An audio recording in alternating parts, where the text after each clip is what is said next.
Wow, it's been a minute. Dang. Well, welcome to the Book Lovers, wait, no, the Chaotic Book Lovers podcast. We are back for our spring segment or spring season.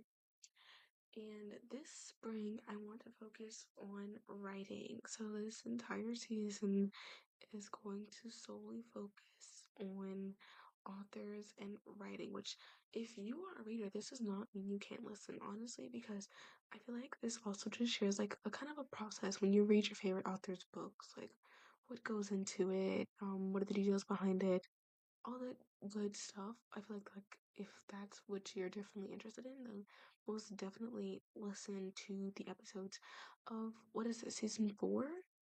Hold on. Let's see what season this is. Because I'm pretty sure it's season 4, if not season 5.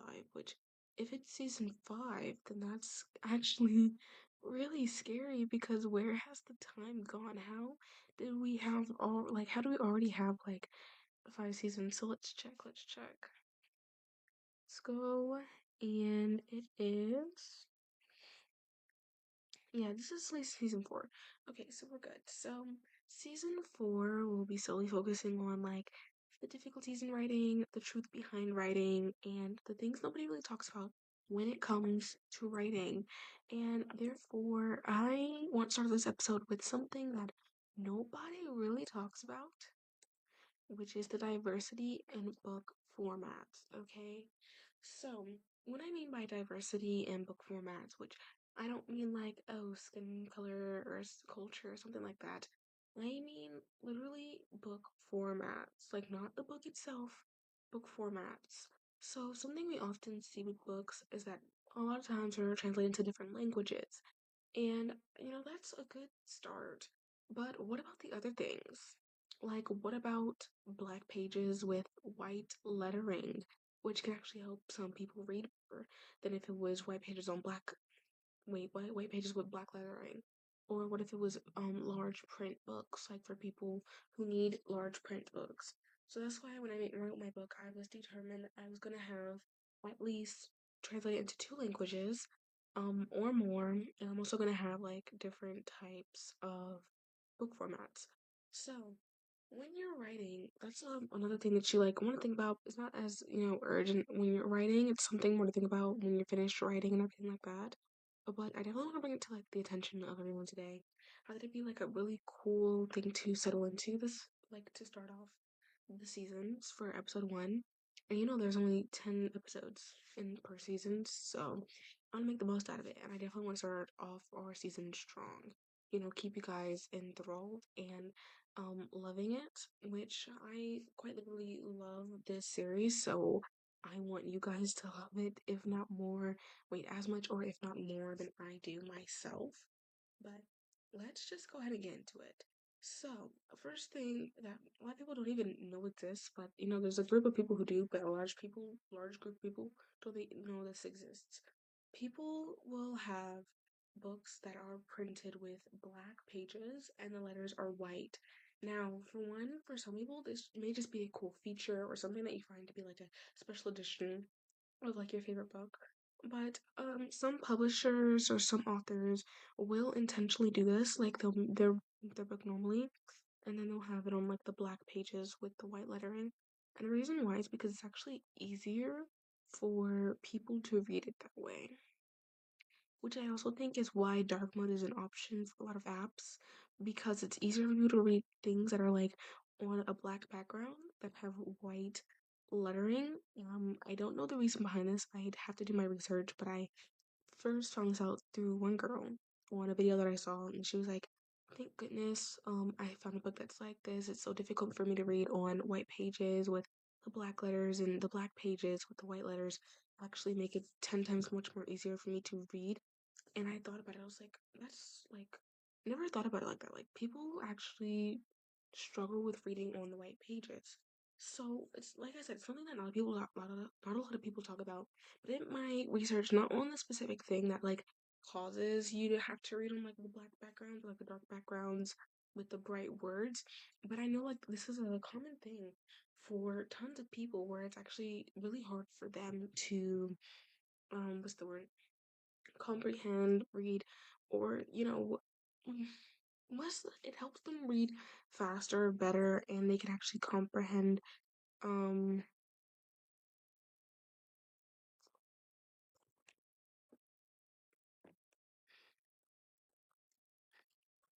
what's the word that I'm looking for?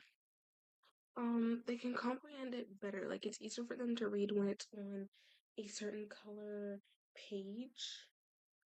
So that's like something you don't hear a lot of people say. Like, let's be like, let's be real honest. Okay, when have you ever like walked into a bookstore? Like, let's just close our eyes real quick, right? When have you ever like close your eyes and visualize, by the way. Imagine you're walking into a bookstore and you are the person that needs the dark backgrounds with the white lettering or the bright lettering on a book, and you're searching high and low, and you cannot find anything, which means you go home most likely empty handed, unless you're like getting something from like the Starbucks or something. You go home empty handed. Now, let's close our eyes and visualize once again. Let's imagine you're just a normal reader who can. Hold on, let me think of a book that's around right now. Finale. We're going to use Finale by Stephanie Garber as our example. And let's say you're looking for Finale, which is the last book in the Carvel trilogy. And so you walk over to the young adult section, and your biggest concern is it the Barnes& and Noble exclusive edition? Because it doesn't matter to you if the book has white pages and black lettering, because it doesn't necessarily affect you. But let's once again visualize as the person that needs the dark backgrounds and the bright lettering. Let's say you are the person that wants, a copy of Carval or Finale, and you walk into Barnes and Noble. You go to the young adult section, and you're not worried about if it's the Barnes and Noble exclusive edition. You're not worried about is it signed. You're not worried about any of that. Let's say you've been reading the entire series on Kindle, and maybe Finale has been like your most anticipated read since you finished Legendary, okay? And you've been wanting to read Finale since forever, and you thought since it's gonna be a special moment for me, and I'm finishing off the series, and I want to go buy Finale, and I want to read the physical copy. What do you think your biggest issue is gonna be? I'll give you a moment. If you said your biggest issue is going to try and find a copy of Finale that has dark pages and bright lettering, then you are correct. Because the copy I have with me right now is a copy I got from Barnes& and Noble, my local Barnes& and Noble. And I've also been to other Barnes& and Nobles, like in New York. I've been to a few in New York, and none of them carry Finale with dark pages or white lettering. And I'm 99.9% sure they aren't even printed in dark pages, unless like you get special editions or something. And I'm pretty sure the special editions are just the sprayed edges that are colored in black. So I want you to think about how difficult that must be for the reader, and maybe you can see like, oh, they can buy it as a book trophy, or like,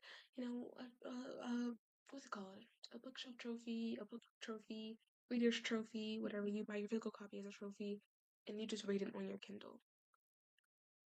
I mean, come on. I know I have a few Kindle readers. A lot of my audience may use their Kindle or they may use their phone or their iPad and read on their Kindle. But you cannot tell me that even when you don't read on your Kindle, when there's a certain book that you really want, you don't want to read it through your Kindle. You want to have the physical copy in your hands. You can't do that. Some people cannot do that. So now we're going to do another visual, but I want to go over this next thing real quick. Large print books. Oh my goodness, large print books. Okay, so with large print books, these are for people. I'm pretty sure it's dyslexic. I'm pretty sure I'm gonna have to go back and look. If it's not, please correct me in the comments. But some people cannot read the normal size fonts on a page. Like me and you can, okay? Like me and you, yeah, we can read the tiniest. Well, I don't like to read the tiniest fonts, but I can stick it through because I'm able to, but I just don't like it because it means the book is 10 times longer than it should be. But me and you, let's grab another book, for example. Let's see, we're gonna take my favorite book, for example. My favorite book ever, Powerless by Lauren Roberts. So I have my paperback here. My paperback and the hardcover. I got the paperback from Waterstones, if anybody's curious. I'm pretty sure. No, because I'm so mad because I know we're going to sidetrack real quick, but I'm so mad because I bought my paperback from Waterstones, right? I paid extra for the shipping from the UK because I wanted my paperback so I could add it to my little selection, my little thing on my shelf. And the second it got here, Amazon made it an option to get the paperback of Powerless and Reckless and Powerful. See, now you're just playing games in my face because I have Prime, so I got the shipping for free and got the same result.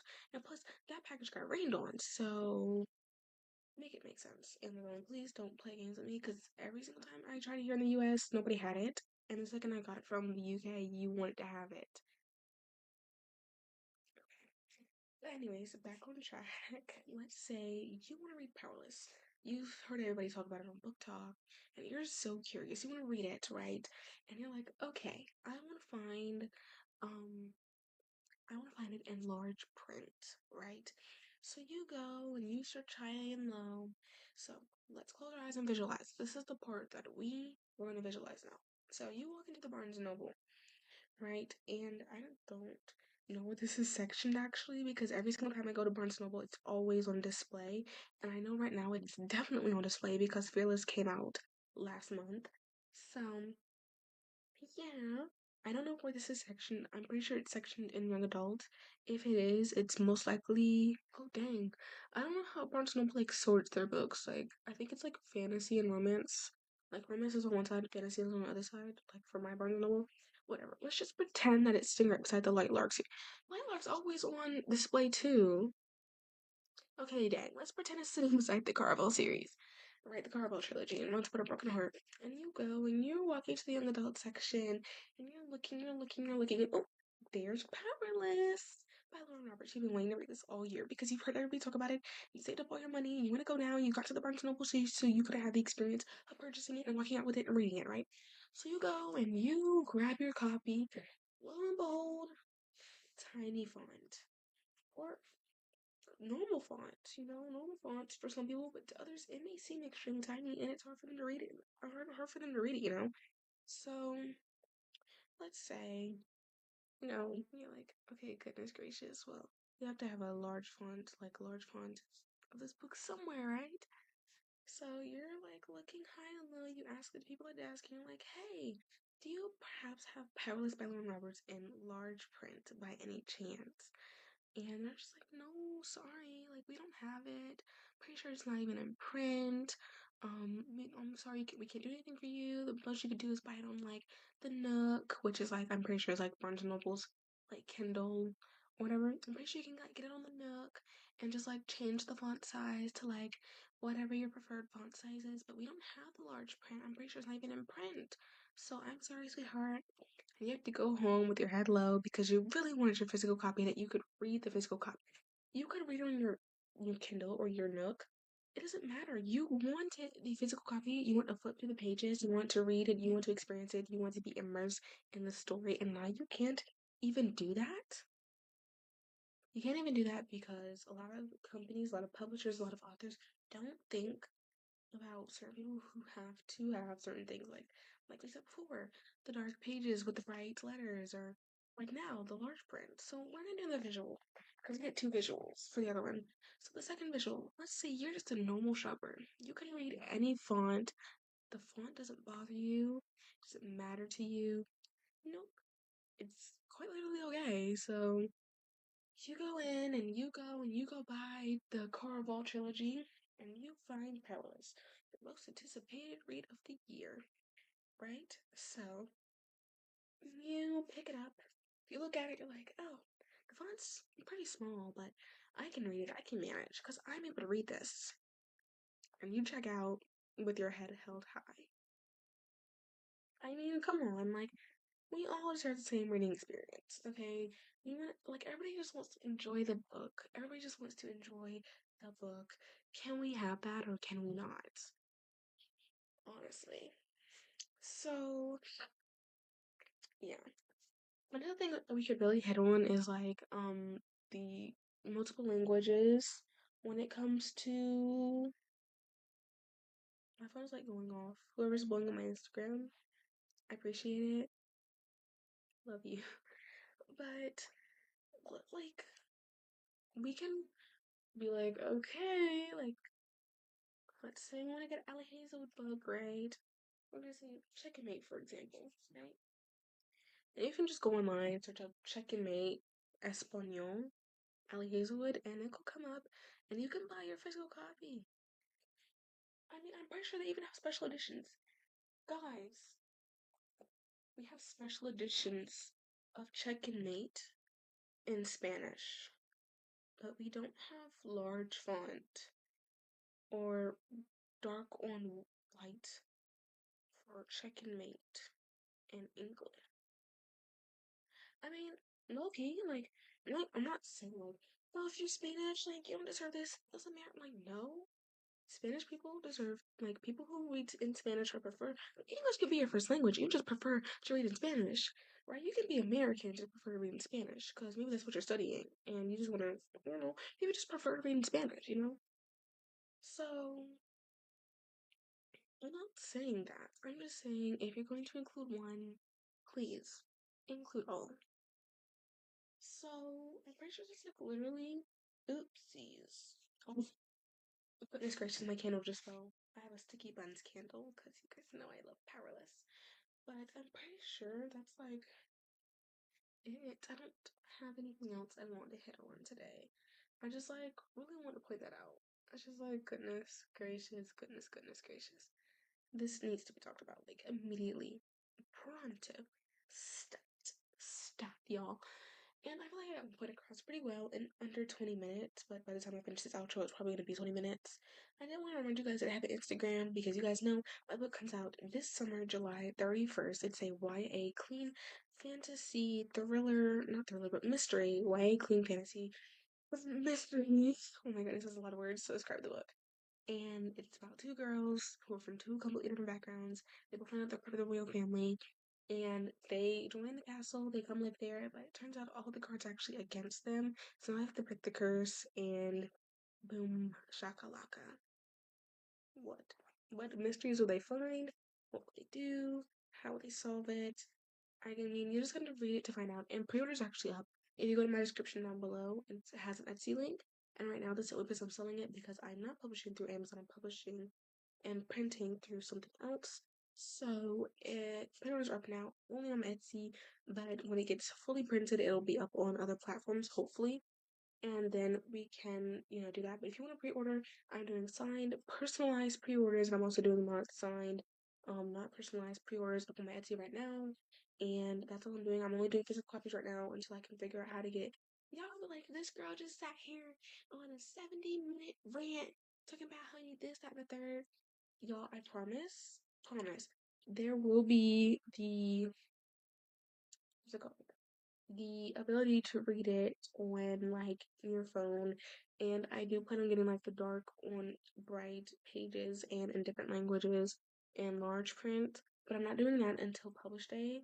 It's probably gonna come out like a week or so, depending on like how long it takes the printing to be, but it's gonna come out not too long after the release date.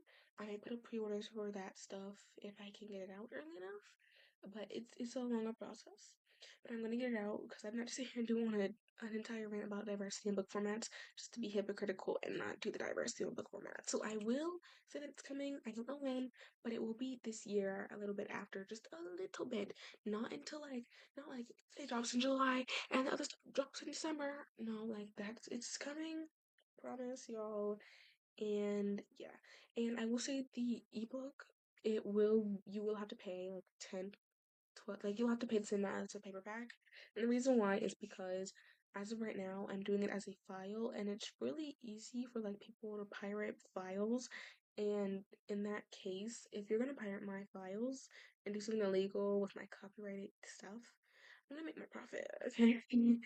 mind you, it's copyrighted and it's illegal to pirate. So if you're pirating books or going onto any websites to read books for free, just know that it's a crime. You're not supposed to do that because it's copyrighted and owned by the author, and the author did not consent to any of that.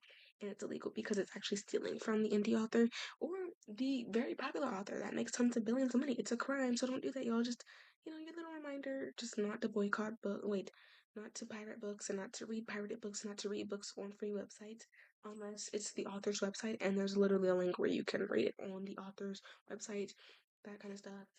So, that's all. Make sure you guys like and subscribe, and I'll see you all in the next episode soon.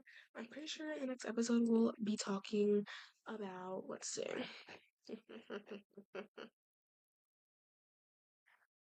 Oh, sorry, took a sip of water.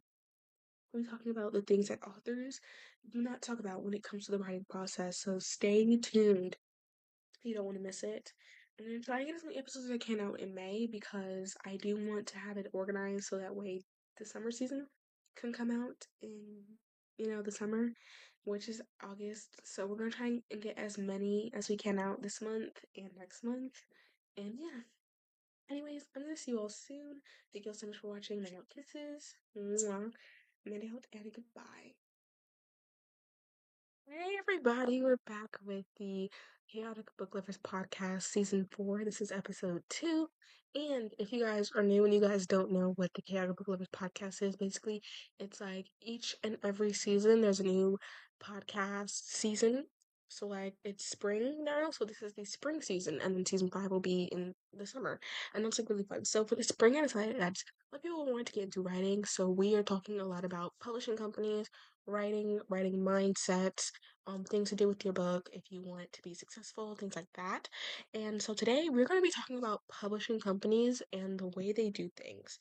Now, um, I just want to like address a few things as well in this video, but we're going to go ahead and get into it with the main thing that I like really want to talk about, which is hardcovers. So the question that rose to the rose to the front of my mind when I was, thinking of episodes to do for this season. It was, why do publishing companies do the same thing? Like they all just do the same thing, and like most of their books, they do the same thing. I think there's only one author that I've seen that they have not, no, two authors that I've seen where they do not do this, and that is between Anna Huang. She makes all paperbacks and like hardcovers are an option, I feel, but I feel like the paperbacks also come out at the same time. And then it's also Ellie Hazelwood. But when I look at different books by different authors, and a lot of them I see a repeat in a bunch of publishing companies, I see the same similarities. So I want to go ahead and take, for example, Bloom. Bloom? What is the publishing company? I mean, it's just called like Bloom Publishing. Bloom Publishing, I've got a few books from Bloom, from Lauren Asher, to Anna Huang, as mentioned. And something that I see that's like really consistent with Bloom's like publishing is that they always release the paperbacks and the hardbacks at the same time, which is kind of like it's like a really good thing. Because if you think about it, some people prefer hardbacks for certain books, and other people just don't want hardbacks. They want paperbacks. But when you see like a whole bunch of romance books with hardbacks, and then you see a bunch of fantasy books with hardbacks or thriller books with hardbacks, then you're probably just more like a paperback person. Or maybe this has been brought to my attention by Morgan Book. You guys should go check out her podcast. I forgot what it is, but it's Morgan Book. That's her name. You can just look her up and you'll most likely find her. Um Morgan Book, she has a podcast, and she was like, well, when it comes to hardcovers versus paperbacks, it depends on the book genre. She said for romance books, she prefers paperbacks because it feels weird to hold hardback and then, be reading about, the most lovey-dovey stuff. But when it comes to a fantasy book, it feels almost natural and feels like it was made for the fantasy book. Like, you read a fantasy book and you use the hardcover and it just feels natural. But if you were to read a hardcover book that's a romance, it just feels a little awkward because it's kind of just like, it doesn't fit the mood. Because I feel like how do I put this way? When you read a fantasy book, you think of hardcover books. Do you ever think of a fantasy book in paperback? No. I mean, I have a few fantasy books in paperback, but I only have my favorite fantasy books in paperback, or it's just because that's all I was available. For example, Fourth Wing, I have that in paperback. That was only because when I went to get it, it was when Onyx Storm had just released, and so all of the hardcovers of Fourth Wing were literally like sold out. But for Onyx Storm and Iron Flame, I had the hardbacks, which like Onyx Storm, I mean Onyx Storm and Fourth Wing, no, Onyx Storm and Iron Flame, kind of like you don't really have a choice because they were published in hardcover. So that's what I'm really into it. So the first example that I'm going to use here is Rebecca Yaros's book. I don't know who her publisher is, and also this is like not to jab at Rebecca Yaros. Like literally, it's not up to her. It's up to the publishing companies. But my first example here that it's Rebecca Yaros. So Fourth Wing was out for a few years before the paperback first came out. Mind you, that means the hardback was out in public for years before the paperback came out. Now I know good and well it takes a much longer and much more difficult time to print out the hardcovers than it does the paperback. So why did it take about a year for the paperbacks to come out? And then Iron Flame, they announced the paperbacks when Onyx Storm had just gotten released. Iron Flame has been out for about 2 to 3 years, y'all. Just keep that in mind. It's been out for 2 to 3 years, so why is it just now getting its paperback? And the paperback's not even out yet. The paperback's for pre-order. So what I want to talk about today is when you're publishing your book, make sure that you have variety, which we actually talked about this in the last episode. We talked about difference like the diversity in book formats. And we talked about large prints, audiobooks, and paperbacks and hardbacks. And when you're publishing your book, you want to make sure that it's accessible to all because not a lot of people like to use paperbacks and not a lot of people like to use hardcovers. So when you're publishing, you're really just holding people back. Because, in my opinion, especially for me, I'm much more of a paperback person. I'm not big on hardcovers. I own hardcovers, obviously, but for most books, I will wait until the paperback is out to buy it. For example, Funny Story by Emily Henry was one of my most anticipated reads since it came out last year. But since it was only available in hardcover, I did not purchase it. I specifically waited until the paperback came out to purchase that book because Emily Henry. Oh, why did I say her name like that? Emily Henry. We also have her on the screen here. We can see that she just released a book. I have not seen anybody with the paperback of that book. I've only seen people with the hardcovers. When a new book releases, it's always the hardcover that comes out first. And the question we need to ask ourselves is why? I mean, there's not a lot of accessibility, and some people just don't find hardcovers comfortable. Like me, I don't find them comfortable because I feel like they're 10 times heavier. Let's start there. And they're 10 times pricier than a paperback would be. And the only time you could ever see like somebody with a paperback is if they paid $40 for it. I don't know what book it was. I think maybe it was Great Big Beautiful Life. And the paperback was, I believe, $16 or like it was $26 and the hardback is $20. And it was actually on discount. The paperback was on discount. I looked at the actual price of the paperback and it was 40 something dollars, y'all. Why is the paperback $40 and the hardcover is $20? Because we all know it takes much more materials to produce the hardcovers than it does to produce paperbacks, which is why usually if both are available, that's why one is much more pricier than the other.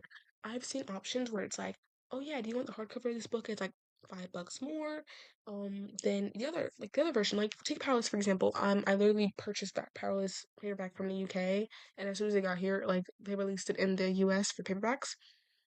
But basically, Powerless, I believe, is $9 in paperback on Amazon, and then on Amazon, if you get Powerless in a hardcover, it is $12, $15. It's just a high. It's like a upcharge because it takes a lot of more materials to produce. Because you're literally, it's like I don't know what it is. I believe it's like cardboard, right? It's like cardboard, and then it's like with all this extra structure. With a paperback, it's just like a literal. It's like a cover. A cover and then hardcover it's like cardboard and then it's like all this other stuff on top of it to make it firm like it is and not bend like cardboard, like to make it 10 times firmer. So why is it that we don't see paperbacks the second they come out? So the third example, because we already used Emily Henry. So the third example is Alex Astor, which is actually here on the screen. Alex Astor, her first two books, I know are in hardcover because I've seen people with the hardcovers, and then I got them. I'm late to the party, so I got them in um paperbacks. But when Skyshade came out, I ordered Skyshade a little bit after it came out, and the only option available to me was hardcover. It said hardcover, audiobook, and Kindle when I get it off Amazon. And I was just like, well, like this is crazy. So I think it also really annoys me when it's like you get one or two books in the series and paperback, and then the next book is in hardcover. And you don't even have the option. Like with Emily Henry, at least there was an option to get a paperback, even if it was 10 times pricier than the hardcover. Skyshade had no option. It has no option to get a paperback. There is no option. And I don't know, because I know sometimes the UK, they get both hardcover and paperback before the US does, which I actually just kind of like find really crazy.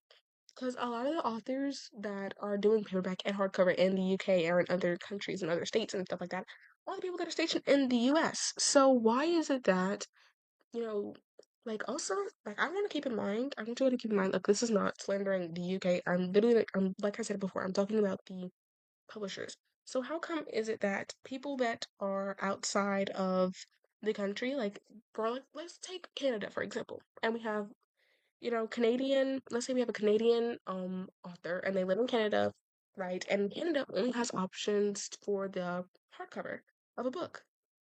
But then let's say you look at the US and you see everybody in the US has the paperback and the hardcover. Does that seem fair? Or let's say like come on, because I feel like that's crazy because UK actually had the paperbacks of Powerless 2 years before we had it. We just got the paperbacks this month. This month, they just came out this month, y'all, for the paperbacks in the US for Powerless. They just came out this month.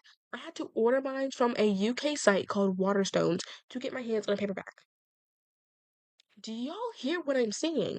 Lauren Roberts lives in the US. So how did the UK get what we wanted before we did? And then there's also UK authors, which I've seen, who have published books, and the UK only has accessibility to the hardcovers, but we have accessibility to the paperbacks and the hardbacks. It just doesn't make sense. The math isn't mathing. So you can't cater to your own area before you cater to others. Like, obviously, we want the other people to have the things we have, obviously, if not more.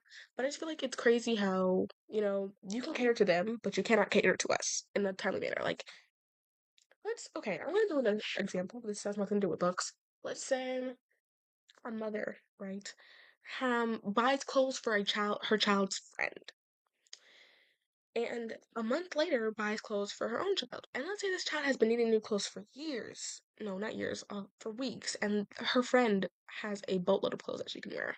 And her mother knows this or something like that. And she just waits and waits and waits and then gets her child clothes. Like 5 weeks after she's purchased, her best friend clothes. Which, by the way, why are we. I'm sorry, like, this is like a really weird example because, like, why is the mom buying friend clothes for the daughter's friend? It doesn't matter. It's just an example. It's just like to kind of give you as a visual of what I'm trying to say. I'm just saying like it's not bad to give them what we want. And I'm just saying like you wait years on top of years on top of years to give us this. I just think it's crazy. Now, I know this is kind of steering the topic, but I didn't want to like mention Spotify real quick because Spotify, I love Spotify. Spotify, I love you, but why do we have only 10 hours to listen to a 24-hour 90% of the audiobooks on Spotify are over 20 hours, and they only give us like what, 10, 12 hours a month as premium members. I feel like with this, I feel like this can also kind of correlate because Spotify also publishes books, I believe. Spotify also publishes books. So, how come what should be done is the people that don't have premium should get 10 to 12 hours, but people with premium should get unlimited hours because we're paying monthly. We're paying monthly, so why can we not get that? Like, I feel like everybody has been saying this, and Spotify just won't listen. Y'all talking about Amazon not listening to your needs and boycotting Amazon for their books. Honey, let's check Spotify real quick because low key, low key. I just feel like wow. Well, I don't know. Just kind of like something to think about real quick. How? So yeah, I didn't want to do another example. Let's see. Oh, let's see. I have another game, but I feel like I use a better one because I've already used Alex Asher. I was gonna say like her new book just came out in hardcover, which was her Summer in the City book. We already used her as an example. We can use Holly Jackson as an example. I don't see this often with her books though. I feel like it's just something new. Cause did she switch publishers? I believe she switched publishers. So yeah, she switched publishers. So I feel like it's like kind of really hard to compare, but we also have the ability to because the rare prints of Rachel Price.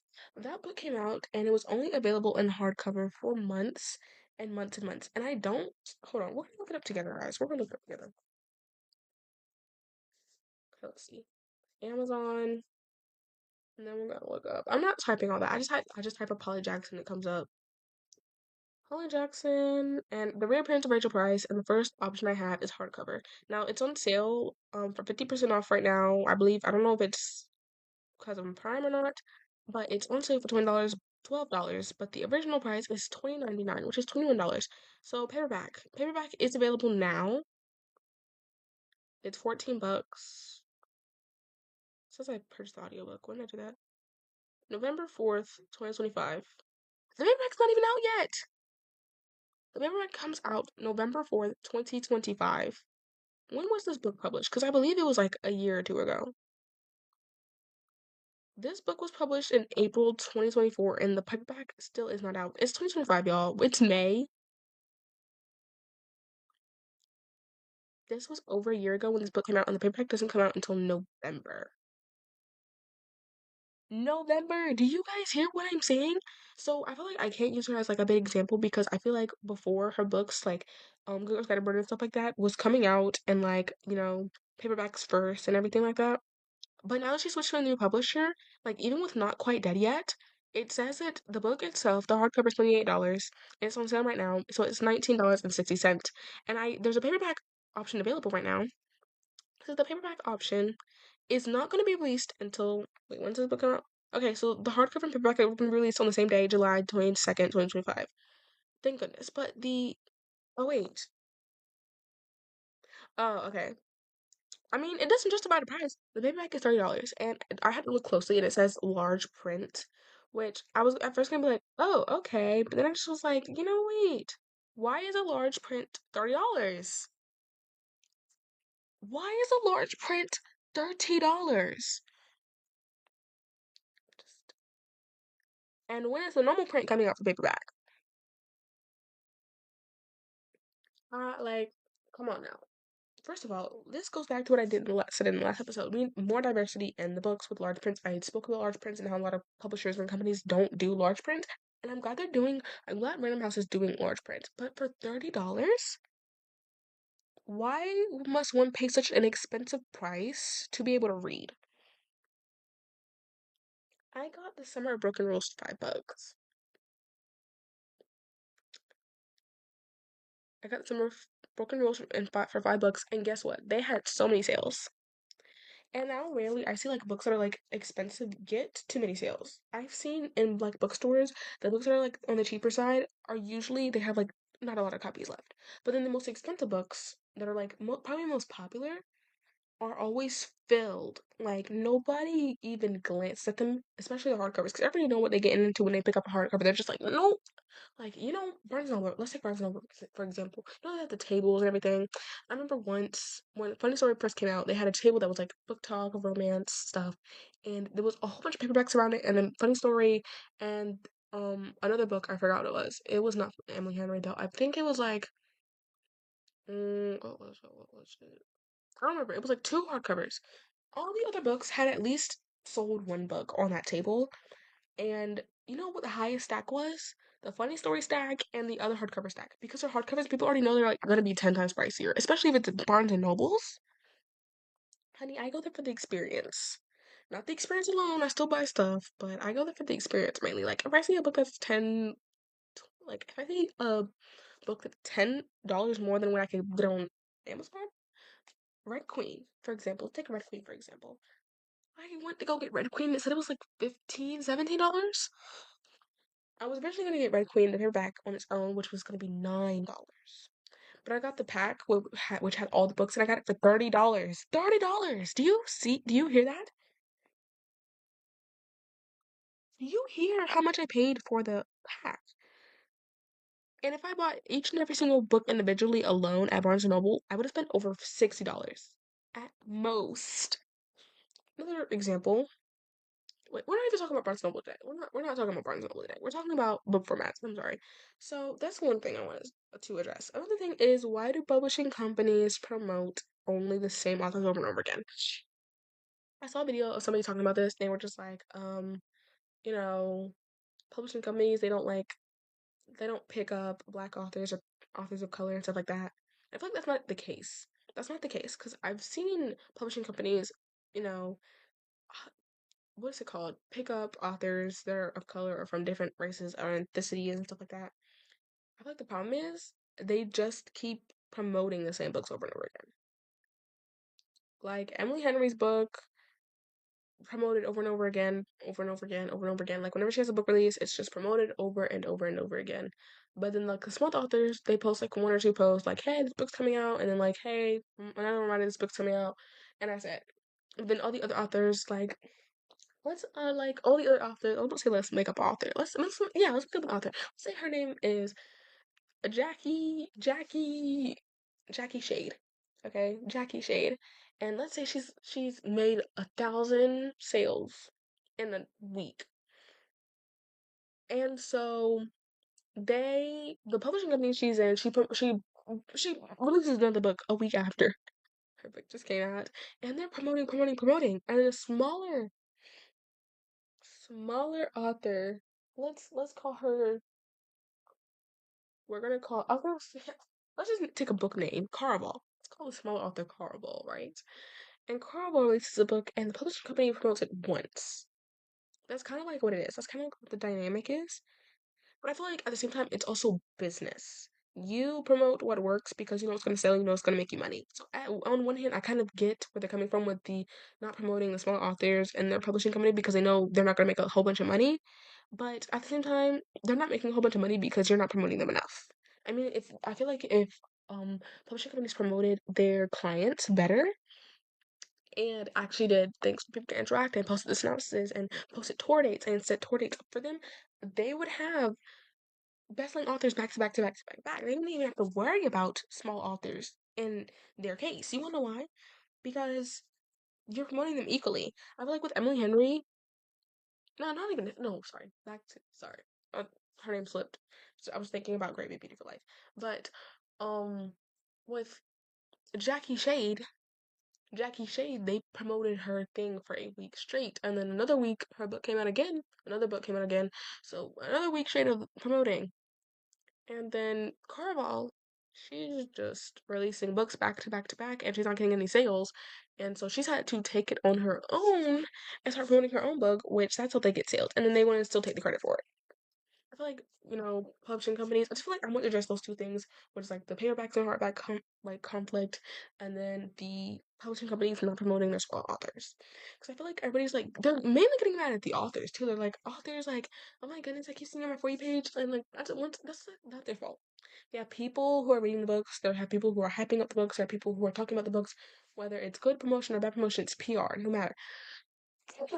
Bless me, sorry, I just sneezed. And they also have you know, people they have the publishing companies promoting them.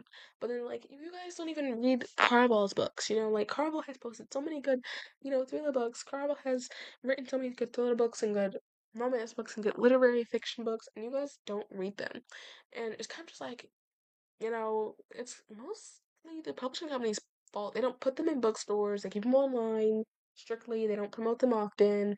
They, like they put human people on the covers when they know good and well we don't want the human people on covers. It's like they set them up for failure and then get surprised when they don't sell. And I feel like they're messing them up. They're messing up the small authors, and I feel like it's just like that's why I took the self-publishing route because I was not trying to have anybody being in control of my book or control of how it's going to be printed because I want to do both paperback and hardcover come out at the same time and all that other stuff. And same thing with like large print coming out all at the same time because I feel like it's much more inclusive. And so I just feel like it's kind of like common sense, but it's also not. So I just want to say this in case like it could bring this to anybody's attention, because I feel like we could bring this to attention if people would just like listen to what I'm saying and think about it. Think about it, y'all. That's all today for today's Chaotic Book Lovers podcast episode. I know it was not as long as we usually do make them. I apologize. But I also don't. So yeah. Bye, love. So see you on the next episode or my next video because I do have some stuff coming out soon. Hey, hey, hey. We're back with episode, what is this, 3? Welcome back to the Chaotic Book Lovers podcast, where I am going to be talking about specifically this season, things that writers do and things that you should do when you're a writer and you're getting into writing. So today's episode, I want to talk about the things that authors and just people who write in general don't tell you about when it comes to writing, whether it's your first draft, your second draft, when it's the editing process, when it's the publishing process, what? The publishing process, goodness. And I'm gonna be like telling you guys the secrets because I feel like nobody ever mentions these when they're like writing. They give you the basic stuff. So we're going to be going over tips that people give when, it's if I could find my words that actually that would actually be amazing. But, you know,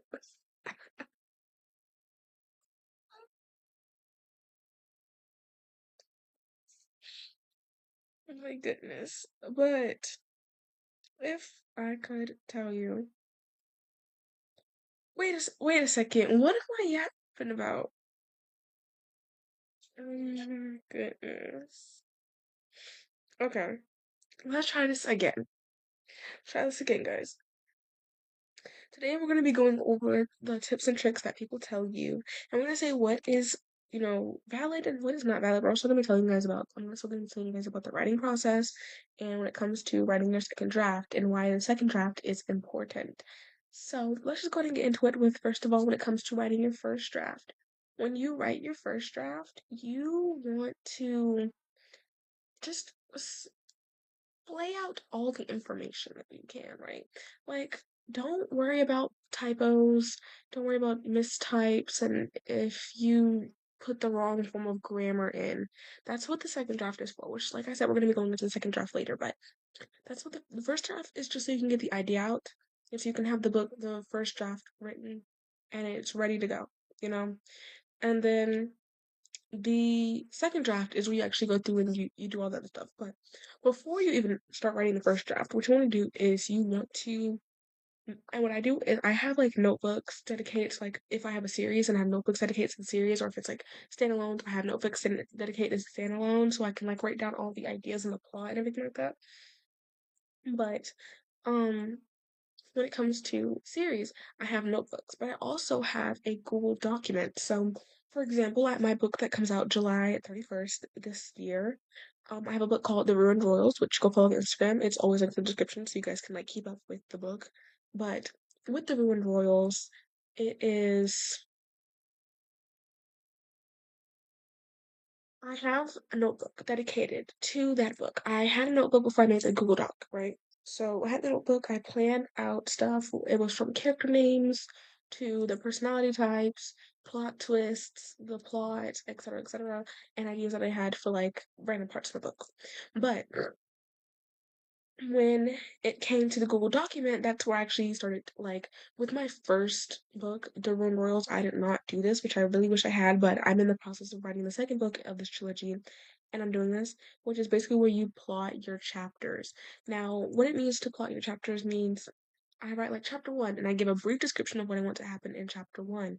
And then, like, for some chapters, I'll even be like, I'll put like the disclaimer, like, this is a filler chapter. Because, sometimes you have a filler chapter because you don't want things to immediately go as planned. Like, you maybe just want like a small little chapter where it's like, things are chill. And then, like, the next chapter is like craziness. But I write like filler chapter or like fluffy chapter and I write what it contains. So, like, I know, like, okay, this is gonna give the reader a break from all the back-to-back craziness, which I know sometimes people usually don't want that, but I try to make sure that I put it in there. But when you do it, like, it's like chapter one. Let's say, for example, the prologue. And the brief description is we introduce ourselves to the character. We find out that some things are going wrong, and this, that, the third. In the let's say the fifth chapter, we find out our conflict. We're like, oh my goodness, like, why is this happening? And then we can also get like flashbacks of past times, and that's what I'm doing in the, like, with my books. You will see, like, in the first and the second book, I don't know about third book. I haven't started plotting that one yet, but in the first and second book, you see like I do flashbacks. Not at the beginning of the book, but like around like the middle, you start seeing flashbacks of the character's past, which I always make sure that when I'm plotting it, which this is why it's important that when you have to plot your book, but you don't have to. Like I can tell you what I tell everybody else, but when you plot out like a flashback, I always make sure like chapter 7 dash flashback, so that way I know that that chapter's a flashback and I'm not like confusing the reader or myself when it's time to actually go in and write that chapter. Because, honey, if I just started writing about something that happened 10 years ago, how is the reader or me supposed to know what is going on? You don't.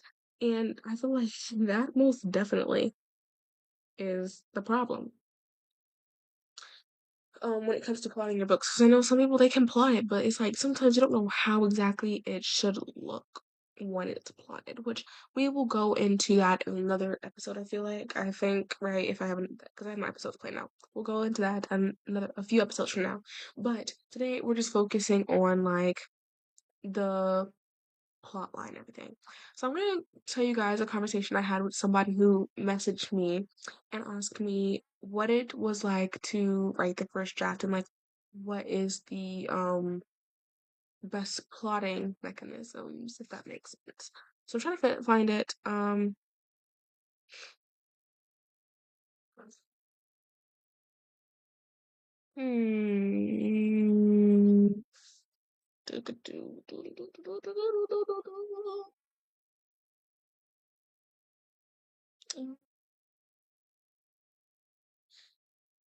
Okay, so here it is. So the question was, okay, so I asked this person a few questions because they were curious. So she said, I'm trying to like find like where it started. Okay, so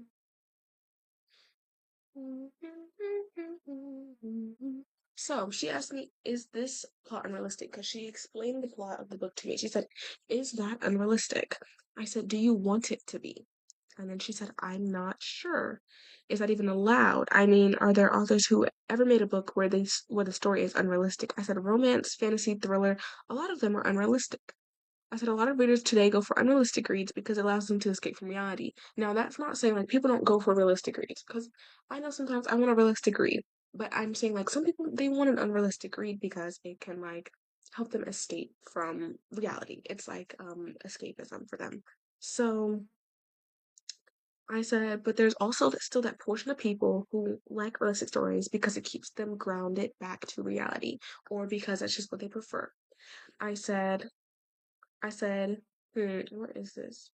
I said, what? I said, who is your target audience? Your book won't please anyone besides who you aim for it to.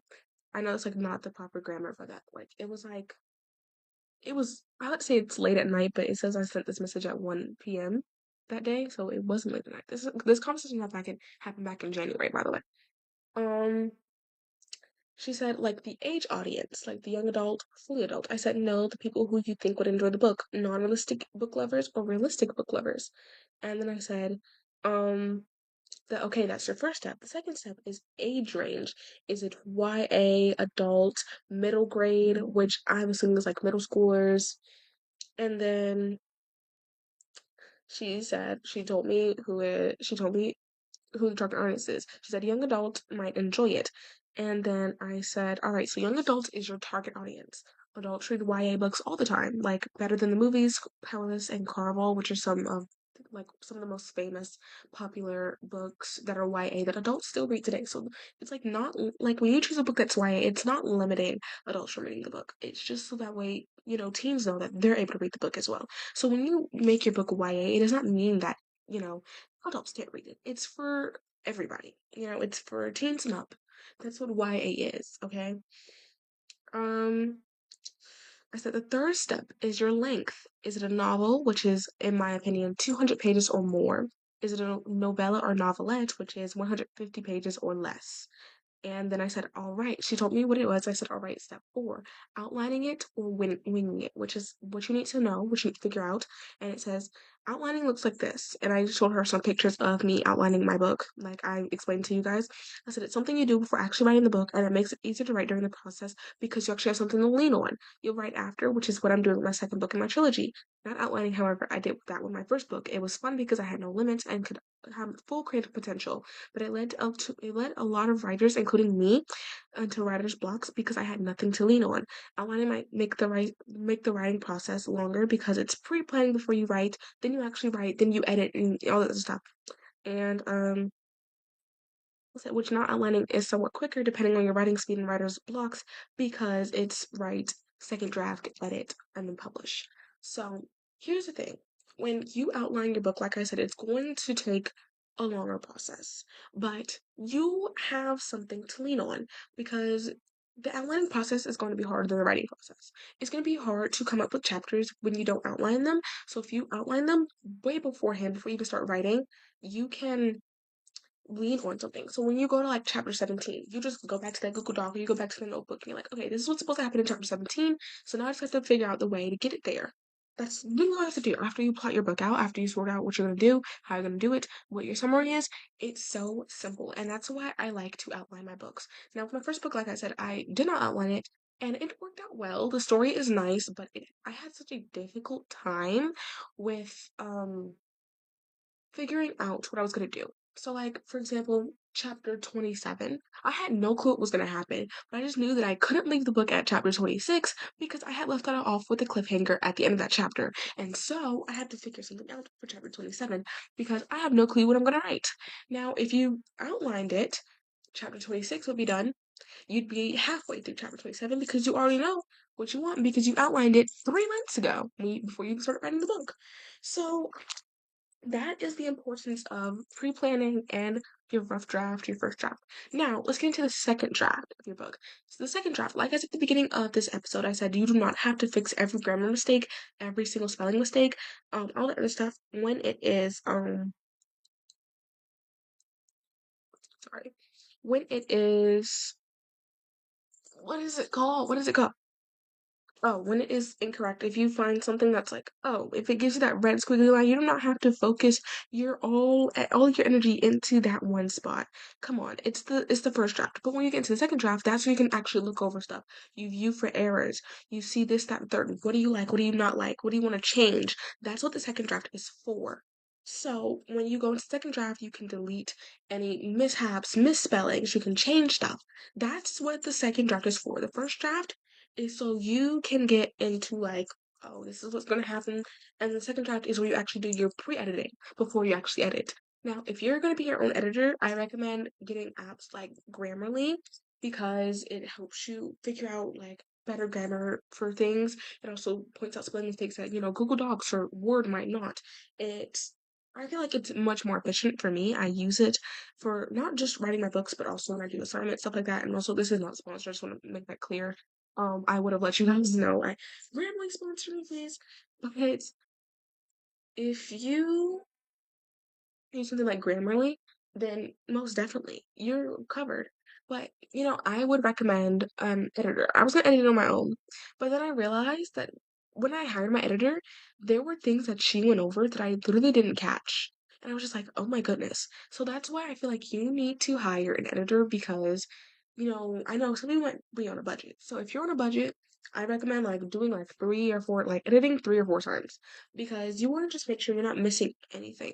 When you hire an editor, you can just do your first and your second draft, and then they go through and you go over the corrections that they need, which is why I feel as though you can edit it on your own, but if you edit on your own, I feel like go over it once or twice because there might be things that you don't catch that the editor does because either it's biased or maybe you just never figured out that sort of like grammar. I don't know what I'm trying to say. I feel like you get what I'm saying. You never figured out that kind of like better way of grammar, a better way to put it, or make it flow smoother. Maybe it flows smoother for you, but maybe when you get an editor, a second pair of eyes in, 2, 3 eyes in, you can figure out, oh, it's not as smooth as it looks. And that person might not think it's smooth. You don't want to make it too long. That's what the editor's for. They're supposed to give you corrections They're supposed to tell you what's not smooth, what is smooth. They're supposed to give you spelling checks. They're supposed to be your proofreader. They're supposed to make sure that it flows well, make sure that the story is nice, make sure that it's structured well, it's well paced, that there is no chapter mistakes. 'Cause listen, guys, my book had chapter mistakes. Now, chapter mistakes is basically where I accidentally skipped a chapter, which affect the entire book. So I didn't realize this, but my editor came in. She was like, "Hey, it went from chapter 5 to chapter 7, and there's no chapter 6." So I had to go in and I had to change all the chapter numbers because after chapter 5, because I had accidentally skipped a chapter. And I will say it was a hassle because that book originally was over 60 chapters, which it's now like 50 something because I did change the ending because I didn't like how I originally ended it. But it was originally 60 chapters. So you can imagine that I went in there. It was a 61 chapters actually. You can imagine how I had to go in there and go from like 60 to 59 and like 59 to 58 and all of this stuff. So I had to change like all the chapter numbers back to back. But that is what the editor is there for because I would never have caught that because I went through the first and the second draft and I did not catch that. My editor is the one that had caught that. So I do think that hiring an editor is the better path when it comes to getting a proofreader and everything like that when it comes to your book getting published. Especially if your book is getting published because you want to make sure that, people don't get confused. Like they're like, "Hey, I'm on chapter 7." And they're like, "Chapter 7? I'm only on chapter 5." You're like, "Yeah." And they flip the page and it's chapter 7. You're like, "Wait a minute. You're only on chapter ahead of me." And they're like, "What?" Like, yeah, I guess the author forgot to change the chapter, like forgot that 7 was supposed to be 6. That's what the editor is for. And maybe that's your reminder to go check your chapters. Go check your chapters right now. And once you go check your chapters, make sure that there's no mishaps because girl, trust me, it was a roller coaster. It was a little annoying to go back and change all of them because I did not feel like changing each and every individual chapter. But I had to and it was necessary and I feel like now it's better and we know how many chapters it actually is. I mean, yeah. So now for the last segment of this podcast, we've gone over first draft, second draft, and we've also gone over the editor's draft, which is basically I call that the editor's draft, where editors basically go over it. I'm gonna go on Instagram right now. I'm gonna look up writers' tips, and we're gonna just go over a few of the most popular ones, and we're gonna see if any of these are like what is it called, reliable. I've only seen like writer playlists. Oh my goodness.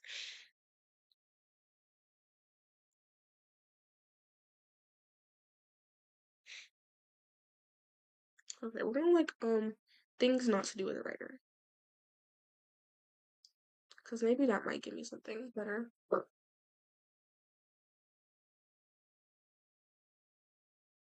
Okay, here we go. Things to avoid as a writer. World builder's disease. When a fantasy or sci-fi writer spends so much time world building that they don't get around to writing their story. I agree with this. I read a book. I don't remember which one it was. It was trying to see. It was I don't read fantasy often, so I'm gonna be looking for a minute. I feel like Legendary. It's between Legendary and Nightmare. Legendary is written by Stephanie Garber and Nightmare is written by Alex Astor. So I have, especially for like if it's a continuous book series and it's like the second book and we're still world building after all this time, it's pointless. I mean, I rated Nightbane so badly because there was nothing going on. It was world building. We're trying to figure out our environments, and I did not like Nightbane. That's why I didn't like Nightbane. And then Legendary, nothing happened to like the 90% mark. Or hashtag murder funding. This is a thriller book, by the way. It was like we were trying to figure out where we were and we're trying to plan the entire time and no action happened until like the last 5 chapters. So I feel like when it comes to world building, yeah, you need it. I had world building in my book, but I only spent like 3 chapters on world building and after that the story began. And I told you already, it was over 50 chapters. So 50 out of 3. That's 47 chapters of actual plot and story. Okay, we don't want to spend the entire book world building, the entire story, trying to familiarize with ourselves with where we're at, because at this point, I don't even want to read it. I don't want to read it because it's only world building. Overusing suddenly and out of nowhere. I don't do this. I don't do this. I don't know. I don't see a lot of writers do this, but I do think this is a valid tip. I don't even have to go into the description that they left because I do feel like this is a valid tip. Suddenly out of nowhere. I mean, this could be any word. You don't want to overuse any word, to be honest. Compare yourself to other writers. I agree with this one a lot. I what I do is I do like the friendly comparison. That's what I call it. But I don't like when I say friendly comparison, I go like, for example, let's take Lauren Roberts, my favorite author. I do like the friendly comparison where like she wrote this book, she got it published, she was able to do this, she has her fan base, I can do it too. Which I just feel like that's kind of like much more motivational than friendly comparison. So I don't know if you want to call that comparison or not, but I call it like friendly comparison. But basically, I just be like Lauren Roberts. She was able to do this. She finished an entire book series from when she was 18 to now. So I can do it too. I can publish my book, I can get it covered, I can get a decent fan base, I can do this, that, and the third. That's what I call friendly comparison. But let's say I take Lauren Roberts' book and I go, she's such a great writer. I wish I could write like that. Or she's such a great writer. She has such a great fan base and I'll never have that. Or she's such a great writer and she has this amazing cover. I don't think I could hire anybody that could do this amazing of a cover. Or she has such a loyal fan base and she has such amazing book art and she has special editions and never get my book special editioned. I'll never have to do book signings ever in my life because my book is horrible and hers is amazing. That is the kind of a comparison you don't need to have. I I call it friendly comparison where I just be like, Lauren Roberts, she was able to do this, so I can do it too. Lauren Roberts, she writes like this, so I can upgrade my writing too. Lauren Roberts, she has this fan base, so I can have a fan base too. There's people out there for everybody, okay? You don't need to do this extra comparison. You can do friendly comparison, or you can just motivate yourself. Be like, I can do the same things that this other person does. Next up is info dumps. Oh my goodness, I hate info dumps. Info dumps was a lot that I saw in Night Bane. It was like random things would happen and it would just get dumped in my face, and I hated it. That's why I rated it like 1 or 2 stars. You guys like should go watch my reading vlog where I read this book on my channel. It's a few months ago that I read this. I need to read, guys, should, but I'm scared too after reading Night Bane. But when it comes to info dumping, it's one of the most annoying things ever. It's just like, I want to hear a story, but instead you're giving me information about what happened 10 years ago. That's what specific chapters are for. That's like what I said. I had flashback chapters where it told me about what happened 10 years ago. I didn't like randomly dump it all in the middle of chapter 27 when I could have put in chapter 28 flashback from 10 years ago. You don't want to just info dump randomly in a chapter. You can do like an info dump chapter, I feel like if it's valuable information though, if it's valuable information like it explains something that happened to a character in their past, and fill chapters may be necessary. But if it's like middle of the chapter and it's unnecessary, then please don't do it. Just don't. It's not good for the story. Too many big words. Goodness gracious, somebody finally said it. Somebody finally said it. Too many big words. Honey boo boo, if you're using big words, I can't understand a single word that you're saying.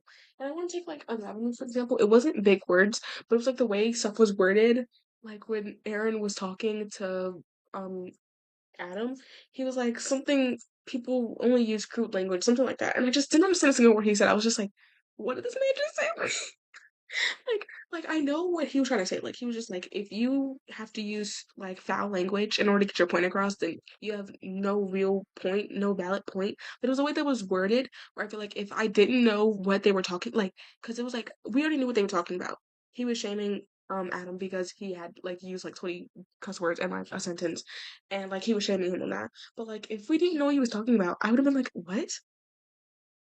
Because he was just like he was talking, bro. And I was just like, what the heck are we talking about, bro? Like, I have no clue what's going on. But I will say that what I find really fun when writing is I like to put like little Easter eggs of either characters that are in future books or things that, like that foreshadow future books or stuff that happens in the end of the book. I like to do that as well. So yeah.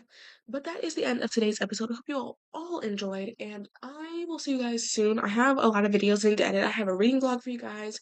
I have a spring TBR video to come out. I have a book review video to come out. I have a comparison video to come out, and I also have a book haul to come out. And I have 5 videos that are waiting to come out, so I promise y'all I just really don't want to edit, but I will do it. I will get around to it. I've been focusing on my second channel, which is my gaming channel with my best friends. We play games, and we've been doing stuff. We're planning on like doing like reaction videos soon as well. So make sure you guys go subscribe to that channel as well. And I'll see you all next video. I'm out. Kisses, mwah, bad out, and good. Hello, loves, and welcome back to the Chaotic Book Lovers podcast. And we are on episode 4. This is season 4, and this season we're talking about being an author, writing your own book, all that good stuff. Now, before we get into whatever we're going to talk about in this episode, I did want to go ahead and make, it a point for you guys to know that I have a book that is coming out July 31st, and it's available for pre-order, link in the description, at my Etsy shop, and then soon it'll be up on barnesandnoble.com. So make sure you guys go ahead and pre-order. Etsy is just you can get a personalized signed copy, and it's a guaranteed pre-order, so you can get your guaranteed copy. Now, let's go ahead and get into today's episode. Well, yeah, hold on. Before we start this, hold on. I know I'm like sidetracked a lot, but guys, honestly, I was thinking about buying some new books, right? Like, I was thinking about buying some new books, but I don't even have any shelf space. Like, there's a stack of books on my floor because I have no shelf space whatsoever. Okay, so I really want to get Taming 7, Meant for Now by Alison Specca, Trip Switch by Alison Specca. I want to get Close Call by Keith Steffens. I want to get, well, I think that's it. And I'm debating on Heir of Broken Kingdom because Heir of Broken Fate was like a 3-star book for me. I don't know if I'm gonna like Heir of Broken Kingdom, so I'm kind of scared about all that. And then also, I'm trying to get like You Were So Not Invited to My Bat Mitzvah because my little sister loves that movie, and so I was like, we're both gonna read the book and see if the book is any good. So, yeah, I was like, come on, I don't know, I don't know. I might not, treat myself to some books, but I guess we'll have to see. You know what I'm saying? I guess we'll have to see. But without further ado, I want to go ahead and speaking of books, you might be wanting to write a book when you listen to this episode, or maybe you just like listening to podcast episodes. So, when you're writing a book, what you need to do when you're getting into the author mindset, I'm going to tell you exactly what I do. Okay. When getting into the author mindset, the first thing you want to do is look at other authors, And when I say this, I don't mean like comparing yourself to them, but I do mean comparing. Like, don't go around like, well, um, what's an author I can think of off the top of my head?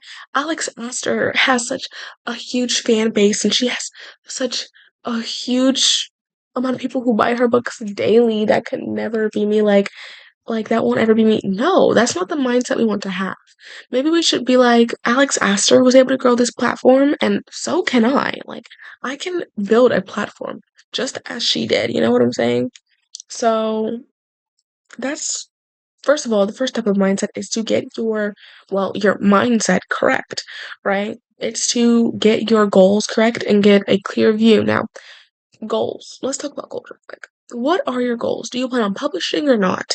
Do you plan on editing it yourself, or are you gonna get somebody to edit for you? You have to think these things through before, writing a book. And I mean, when you finish writing your first draft, maybe you could think more about like editors and stuff like that. Like you don't worry about that when you're writing your first draft. But do you think this is gonna become a book? Well, a lot of people don't think when they're writing a story that's gonna, be published. So I wouldn't stress about that one too much. But if it's something you wanna do, just is it going to be published? What are the people, what genre is it? And people who read this genre, what age range? And people who are in this age range who read the genre, what do they usually like? But don't add way too much of what they like because then it kind of seems like you're just throwing in stuff, you know? But we'll get into that later episode, okay? We'll get into that in I think the next episode, but it's okay.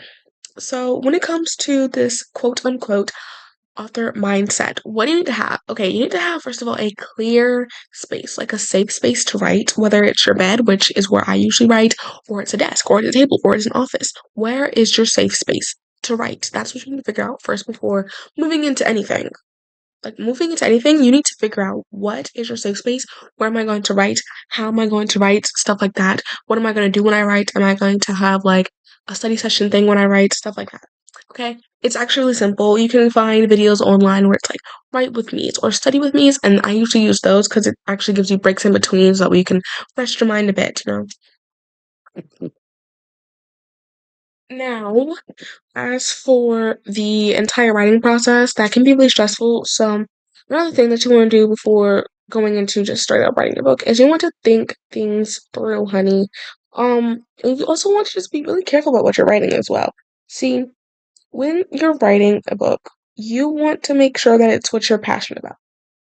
What you want to see come out of this book. What are things in books that you love that you feel are not in other books? as often. And you want to see that in more books.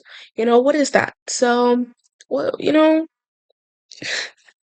I'm so bad at explaining things. Like, I can write, but I can't talk really. So, you want to think about those things.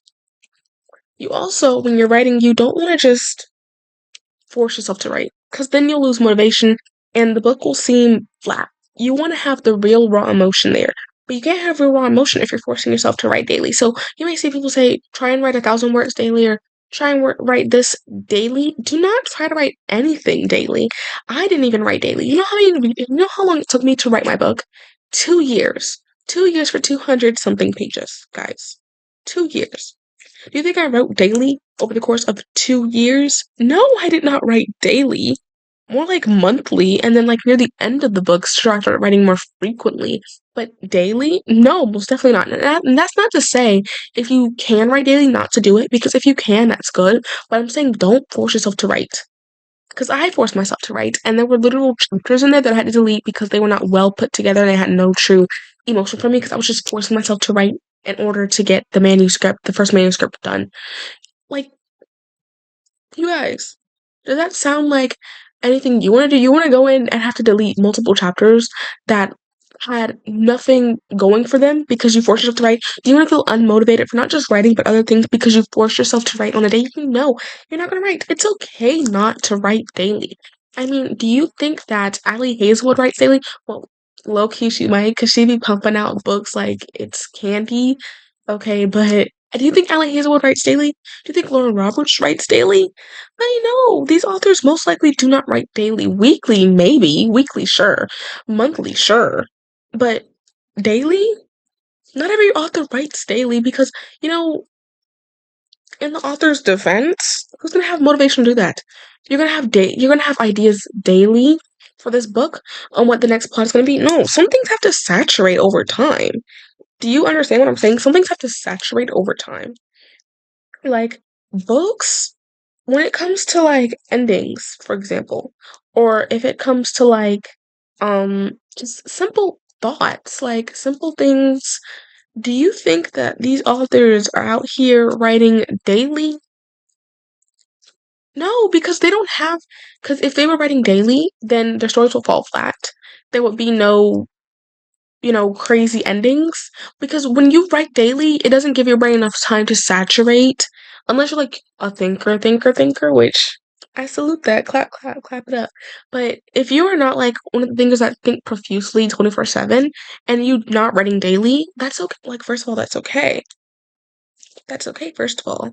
Second of all, if you're not writing daily, then it gives your brain more time to saturate ideas. Like, okay, maybe one day you're like, I want this to happen. But you wait another day to write, and guess what happens the next day? This is how it's going to play out, and this is how it's going to end. This is how we're going to lead up to that moment. Your brain saturates those ideas and turns them into even bigger ideas the more you sit on them. And then once you've gotten a full story plot, you can plan it out and then you can write it. You can write it, guys, and it's going to turn out amazing because I already know that. I know my readers, they are some good writers. I can tell you that much. But you have to let your ideas sit for a while. That's what I'm trying to say. You need to let them sit for a while and then go into writing. Now, if you're not like me and you don't need to let them sit, you already have, your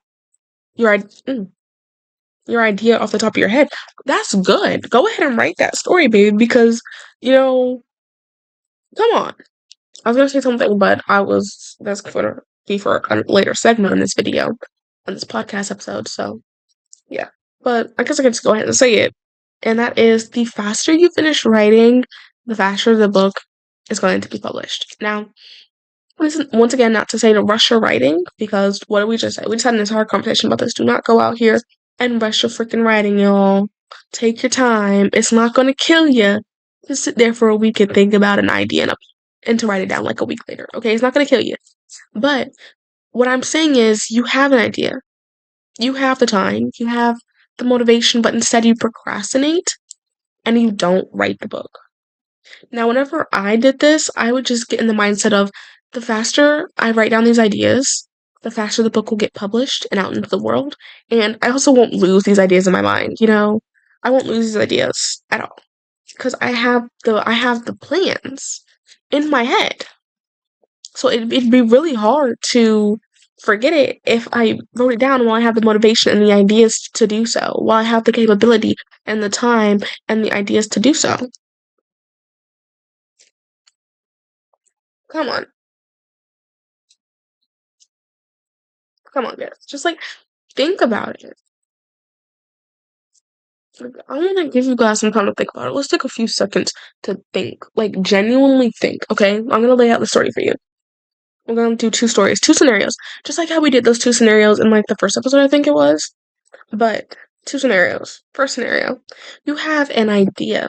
You've been sitting on it for weeks and weeks and weeks, and now it's the perfected idea and you're ready to jot it down into your first draft, right? But what do?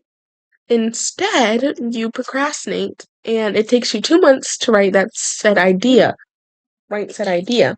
So, what you do is now your book is not coming out until 2 months after you finally write that. Like, you're seeing all these people publish their books, and yours could have been published a year ago, but you procrastinated on that one idea because you didn't want to sit down and write. Which it's okay to not want to sit down and write. I'm not going to say it's not, because there's sometimes I have ideas and I don't want to sit down and write. What I'm saying is, you have the time, you have the energy, you have the motivation, you have the ideas, you have everything you need to write, but instead of writing, you are on TikTok. Come on, guys, we need to be more productive with our time.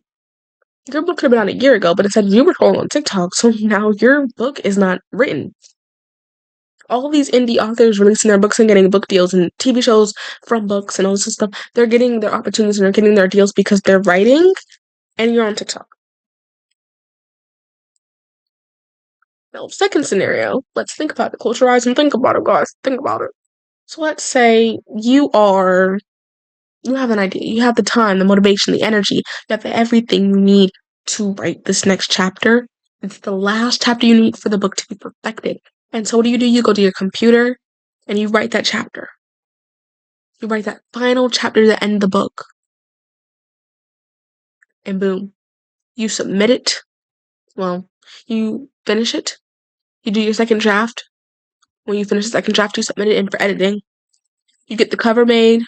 You get it copyrighted, you get it published, and boom, now it's on shelves of millions of bookstores, Barnes and Nobles across the world, Waterstones. It's on Amazon, it's on Barnes and Noble, it's at Waterstones. Your book is a worldwide prodigy. People love this book. And that came from what? From knowing that you don't have time to waste. You don't have time to waste. So what did you do? You didn't play with your time. You didn't play with your time. You got it done. And look, now you're a best-selling author who lives in a mansion and you're rich. I mean, doesn't that just sound ideal? It makes it sound better. It's ideal. It's what we want. It's what we want with our books. We want them to be bestsellers. We want people to like our writings. We want people to like our stories, but our stories are never going to get out if we don't have, first of all, the right mindset. And second of all, if we're not getting anything done, our books cannot become bestsellers. People won't see our writing. People won't see our writing unless we write. I mean, like, it's really simple. The people won't see our writing unless we write. And I'm not gonna tell you what your writing schedule gonna look like. Okay. I I don't know what just happened, guys, but I had to aim for 1,000 words. 1,000 words a week. And sometimes I don't fulfill that, and that's okay. I'm not like, oh my goodness, I didn't do my 1,000 words. Girl, I'm not worried about the 1,000 words. The 2,000, the 3,000, the 4,000, the 5,000, the 6,000. Maybe your goal is 10,000 a week. I'm not worried about if I wrote 10,000. I might have wrote 1,000 out of 10,000. You know what? That's okay with me because I wrote this week and I got something done. You should be proud of yourself for opening up your book and writing a sentence. You should be proud of yourself for writing a sentence because do you know how much that takes? And my book, it comes out next month, July 31st. And I'm still kind of like in shock, like, wait, wow. This book is going to be in people's hands, in people's homes. I might become somebody's new favorite author. I've got people ordering personalized signed copies, got PR packages to send out. It's crazy. You're kind of just like, wait, what? What? Let's just relish. Wait, that's what it is? Relish, whatever it is. Like, we need to, like, think about the possibilities. And sometimes it's ourselves holding us back. We determine if these books make it out to the world or not. We determine if we write or not one day. We determine if we're motivated. Well, I guess you can't really determine if you're motivated, but we determine if we're going to write on a day that we are motivated and we're not. But you know what? We're procrastinating. So we just determine when our book is coming out. We determine our due dates. We determine our theme. We determine our A ratings. All when it comes to writing a book, it's all in your hands. You and God. It's you and God, child. Just let that sink in real quick. Like, you may have a book that is ready to be published. It's ready. You're ready to publish it. People are ready to read it. You have a fan base just from your social media, but guess what? You're sitting here on TikTok instead of writing when you know you should be writing. When you have the motivation to be writing, when you have the ideas that you could be writing down, when you have the time, the energy, when you want to write, but instead you're on TikTok. Come on. Come on, guys. We can do way better than this. We can. And I'm not trying to say this to be like, okay, guys, we can do better than this, whatever. This is supposed to be. We can do better. No, I'm being genuine. We can do better. Come on, guys. You have an amazing idea. You have an amazing story. And I can guarantee you're going to get readers. You're going to get readers who are going to love your book. And you're also going to get readers who don't like your book. But it's okay because you know what? Your book is out there. Your work is out there in the world, and you have a chance of becoming the next best-selling author. Do you hear that? You have the chance of becoming the next best-selling author. So whether you need to start out by writing poems and posting those on Instagram or TikTok, or reading your book online on TikTok like some authors do, if you have to enter a writing contest and maybe you might win that cash prize and you might win and get an interview with the host, whether you need to start out by doing poems, reading your story online, telling the story online, or entering writing contests. You're starting out some way, somehow, and that's the mindset you need to have. The mindset that you need to have is, I can become the next best-selling author. I can do it because Lauren Roberts did it, Ellie Hazelwood did it, Alex Astor did it. All these authors did it, so I can do it too. You think they didn't put in the work? You think they procrastinated? They might have procrastinated once or twice, but do you think they didn't put in the work? They definitely put in some work. They are best-selling authors. They put in work and dedication and time and thought and imagination into those books, and you can do the exact same. You can do the same. Just let that sink in real quick. Let that sink in. You can do the same thing as these authors out here who are at book signings, traveling the world to see millions upon millions of people in a whole other country they don't even live in. Authors are traveling from the United States to Canada to see thousands upon thousands of fans. You could be that person too. You could be traveling from Italy to France to Germany to Greece to America to Canada. You could be traveling the world. You got to put your mind into it. You got the motivation for it. You need to make sure that this is what you want. And when you figure out what you want, you act on it. You act on it. Because guess what? If you don't act on it, then nothing's going to happen. It's going to sit there in your Google Docs. It's going to sit there forever and nothing's ever going to come out of it.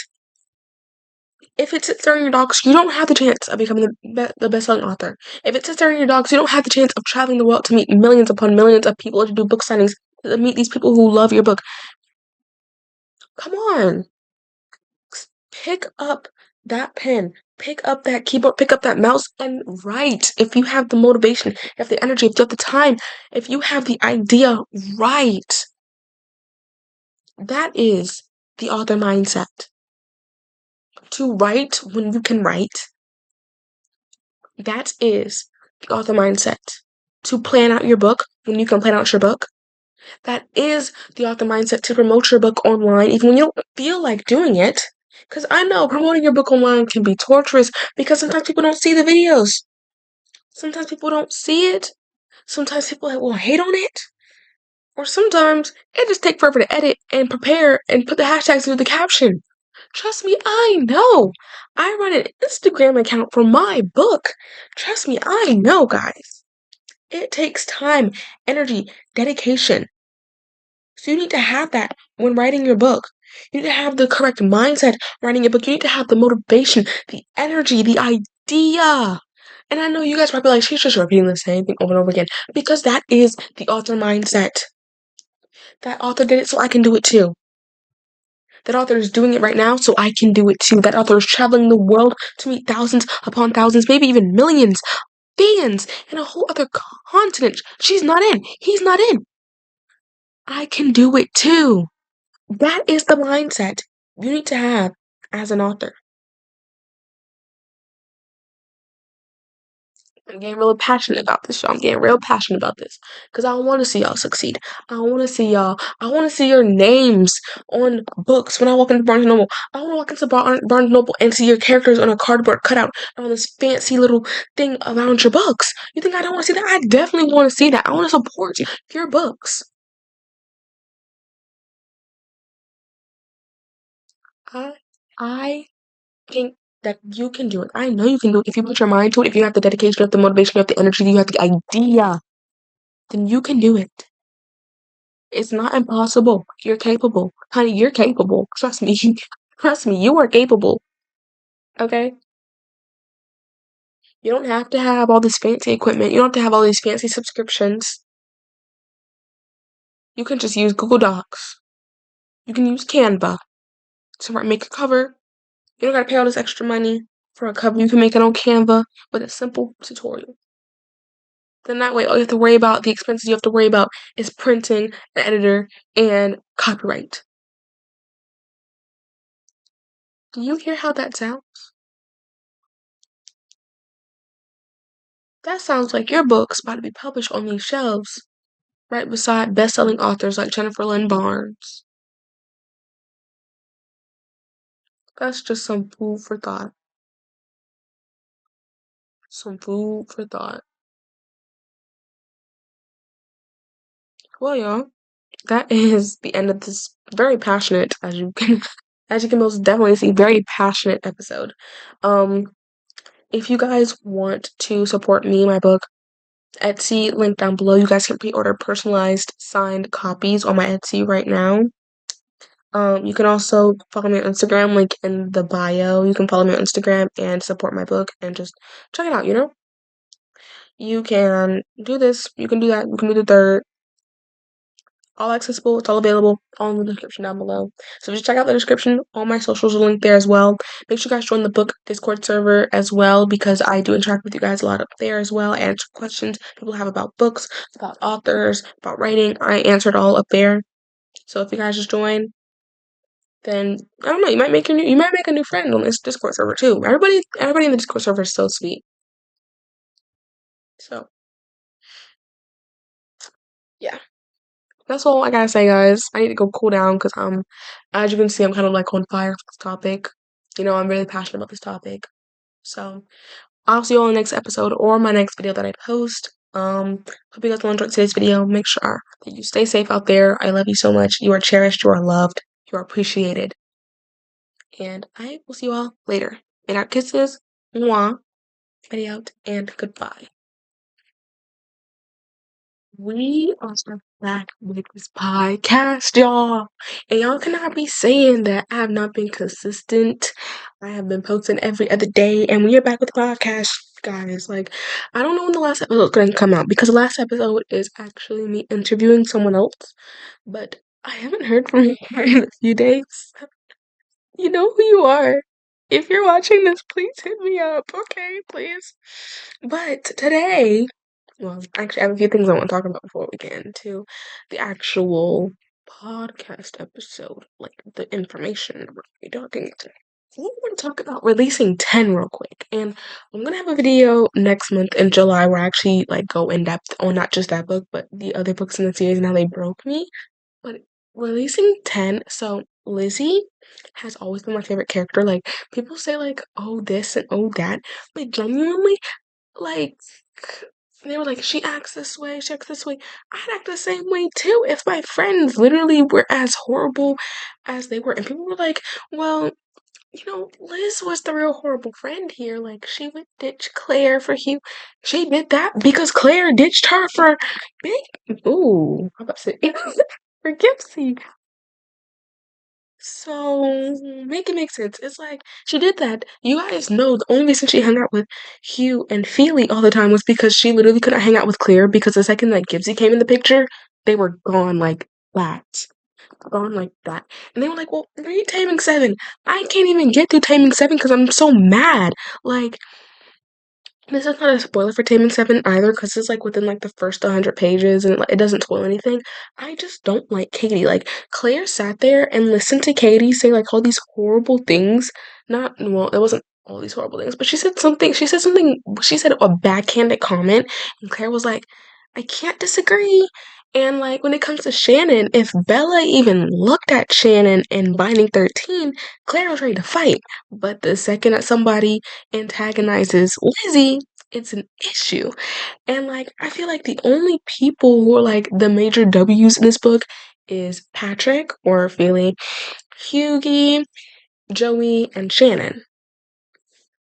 And I guess you could say Johnny, but Johnny doesn't have enough history for me to be like, oh, because I don't think they're technically friends, right? Like, they're not technically friends. So I could say Johnny, but Johnny doesn't have anything to do with the group, for real. He's just there because Shannon's there, which we love that for him. But I was like, what? Lenny, like, you need to find you some better friends. And Patrick, while I do know, like, him and Lizzie, like, um, well, I can't even say that because it's in Releasing 10. But I do know that I think him and Lizzie had, like, a little fight, right? I might be imagining things, but even with that, like he never like said any backhanded like things about Lizzie. Like usually the things he would say about Lizzie were like, if she doesn't pick with me, I'm not gonna pick with her. But he would never say anything like backhanded, like, oh well this and oh well that, and he wouldn't say things behind her back because he can still consider her a friend.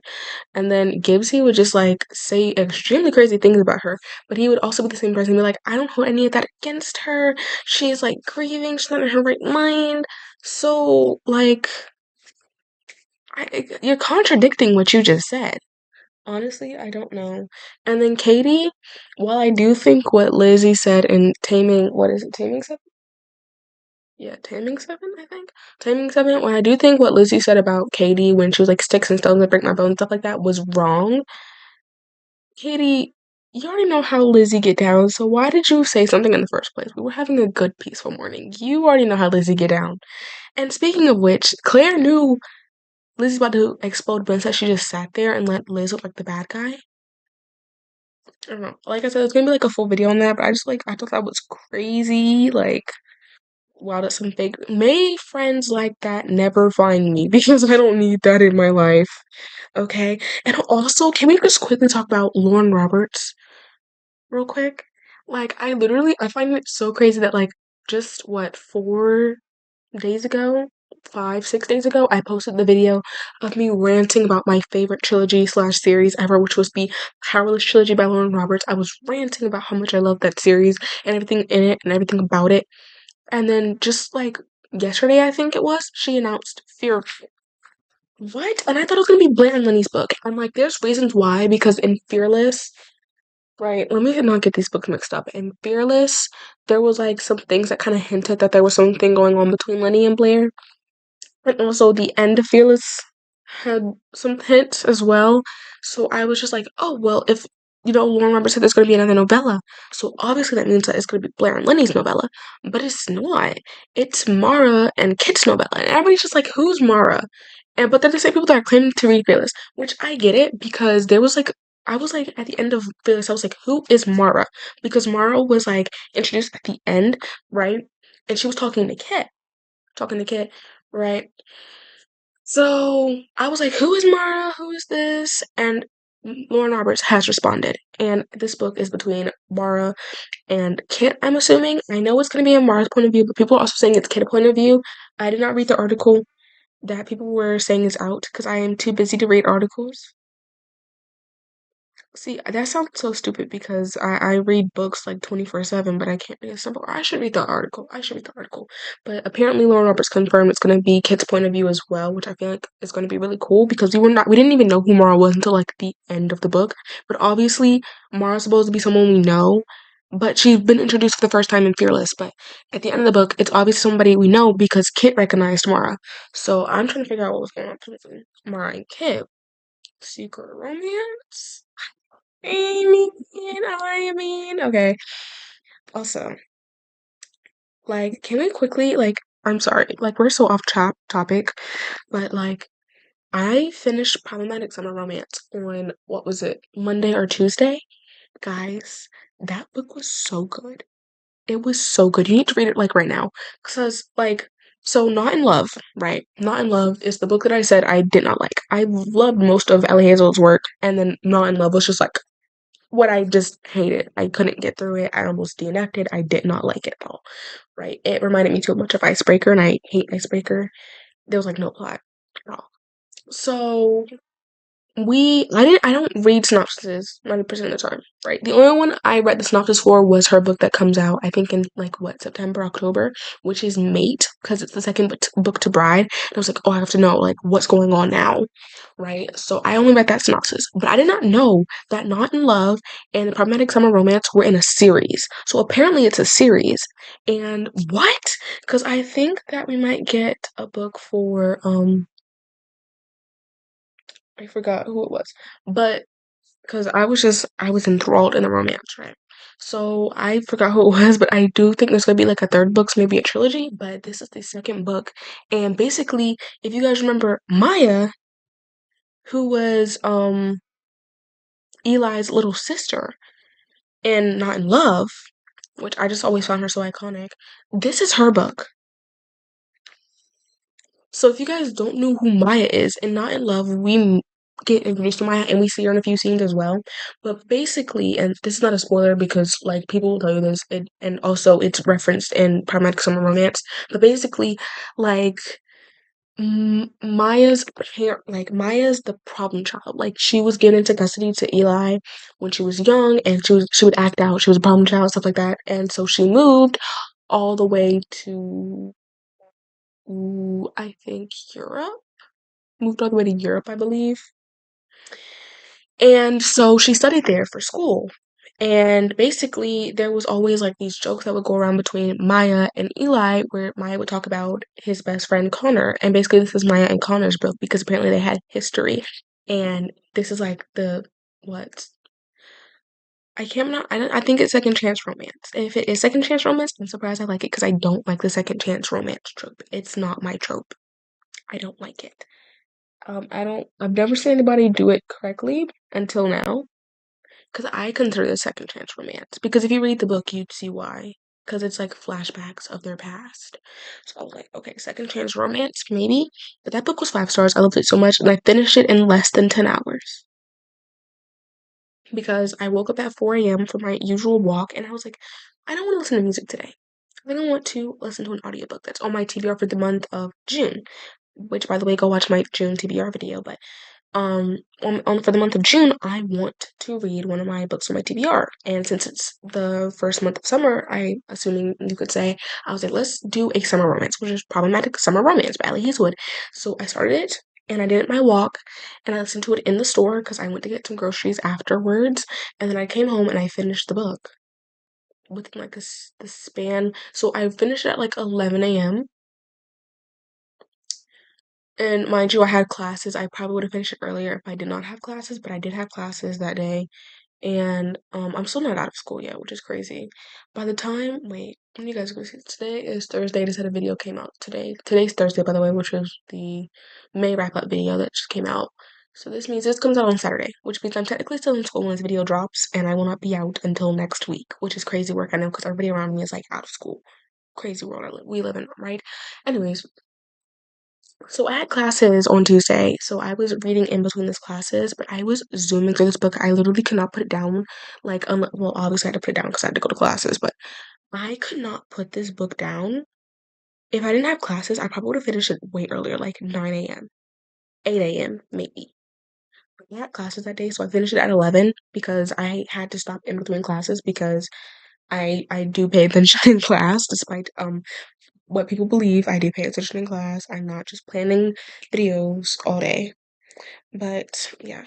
But before we get into the episode, I know we're like 11 minutes in and we have not even started. I did want to go ahead and let you guys that if you guys go to the Etsy link that's in the description link, you guys can actually get a personalized signed copy of my book that comes out July 31st, and you can place your pre-order now so you can get a guaranteed copy because after the book releases, that'll be taken down for a little bit, and so it'll be hard to get a personalized signed copy after it releases and everything like that because it'll be taken off the Etsy. And then it'll probably go back up like around August, mid-August, like a few days after it releases. So I would say like pre-order it now so you can guarantee a copy because after pre-order, because I'm only pre-ordering, wait, what?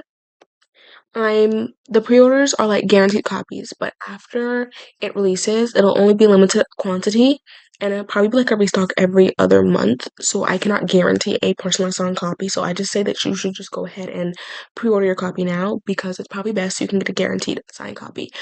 It's a YA clean fantasy novel between two girls who have unrelated backgrounds, and basically they're trying to solve a mystery together because they've been invited to the royal castle because apparently they've been related to the royal family all this time and they did not know. So if you want to go ahead and pre-order your copy, and also I'm horrible at explaining my book. I don't know why. If you guys check out my Instagram, which is also linked in the description below, you guys can see tons and tons more about this book. You guys can see the character details and stuff like that. And also, if you were part of the ARC team, I just sent out the ARC acceptance letters a few days ago. So if you do not receive an email, it's okay. I promise. When I have more books that I'm currently in the process of writing, some of them are getting ready to be published. So there will be more ARC opportunities. So just be on the lookout on my Instagram because that's the first place you guys are going to hear about ARC opportunities. Now let's go ahead and get into this video. So I know this entire season has been because this is season 4, for anybody this is the first time watching it, I know this entire season has been about writing, right? The author journey. The author journey, writing your book, stuff like that. But I just had to take one episode to acknowledge all the books that are getting turned into TV shows. Like, all these companies must have, like, reached out to these agents at the same exact time, day, and moment, because it was, like, just a few days ago, all these shows were getting announced. And I was like, what? Whoa. Okay. So,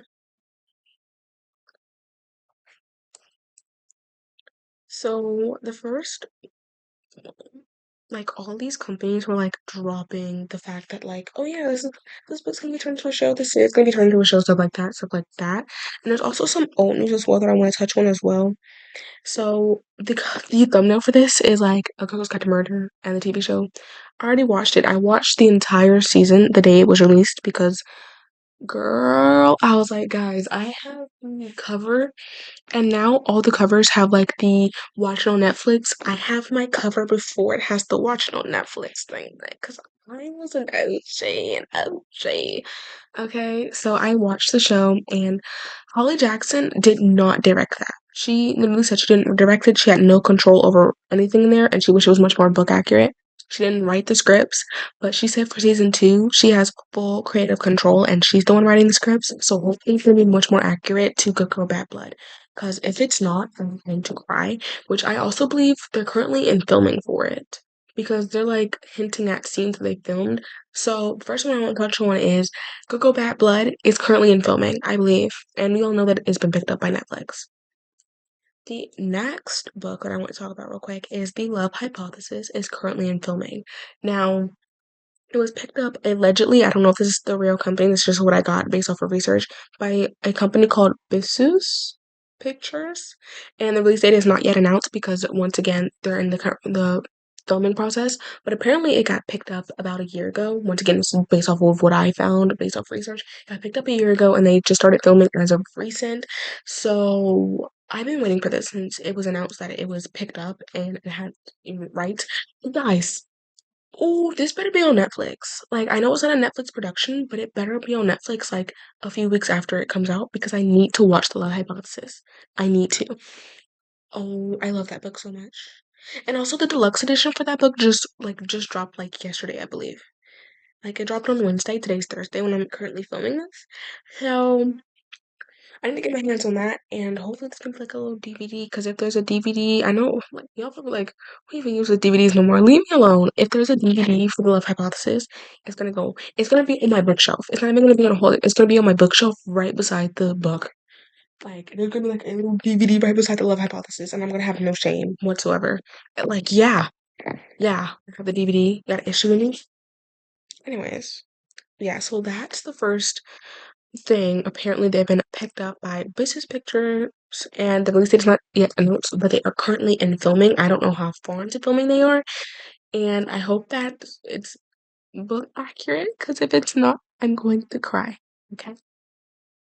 Next up is the Twisted Love series getting picked up by Netflix. Now, oh my goodness. I feel like I'm not gonna like season two. I already know that. I'm not gonna like season two because I did not like the Twisted James because of the little plot twist we got in like the middle of the book. And I just love how like people ignore that. Like it ruined the book for me. I was just like, okay, bro. Because even after we found out, like after we debunked certain things, I was just like, it ruined the entire thing for me because now all I can think about is that plot twist we had. Like that was ah ah ah, and I can't even say the word that describes it because it would spoil the book for you. But if you hear this, then you hear. If you don't, you don't. But it was incest. I doubt you heard what I just said, but it was incest. And I was not having it. I was just like, oh my goodness, no. So I already know I'm not gonna like season two, but season one, the only thing I'm worried about is that singing scene. Ooh. I did not listen to the audiobook for Twisted Love. I read it in one night, I believe, on my phone, back when I actually used to read on my phone, because it was on Kindle Unlimited, and it was like nighttime and I didn't have any lights on, so I was like, let's just go to the phone and everything like that. So I read it in one night, I believe, and I finished it like the next morning because I was too tired to like finish, which is weird for me because when it came to If You Had Been With Me, I literally was awake until 3 a.m. finishing that book, no matter regardless of how tired I was, and I pulled my eyes out all the way up until 4 a.m. in the morning. I had to get up again at like 7, so I only got like 3 hours of sleep that night, but it's okay. It's okay. So everybody's like being like they're gonna mess it up and this, that, and the third, but y'all, they did like even though I don't think they have the same producers as A Good Girls Kind of Murder and you're so not invited to my bat mitzvah, but guys, they did a good job on A Girls Kind of Murder. Whether it was book accurate or not, it was so good.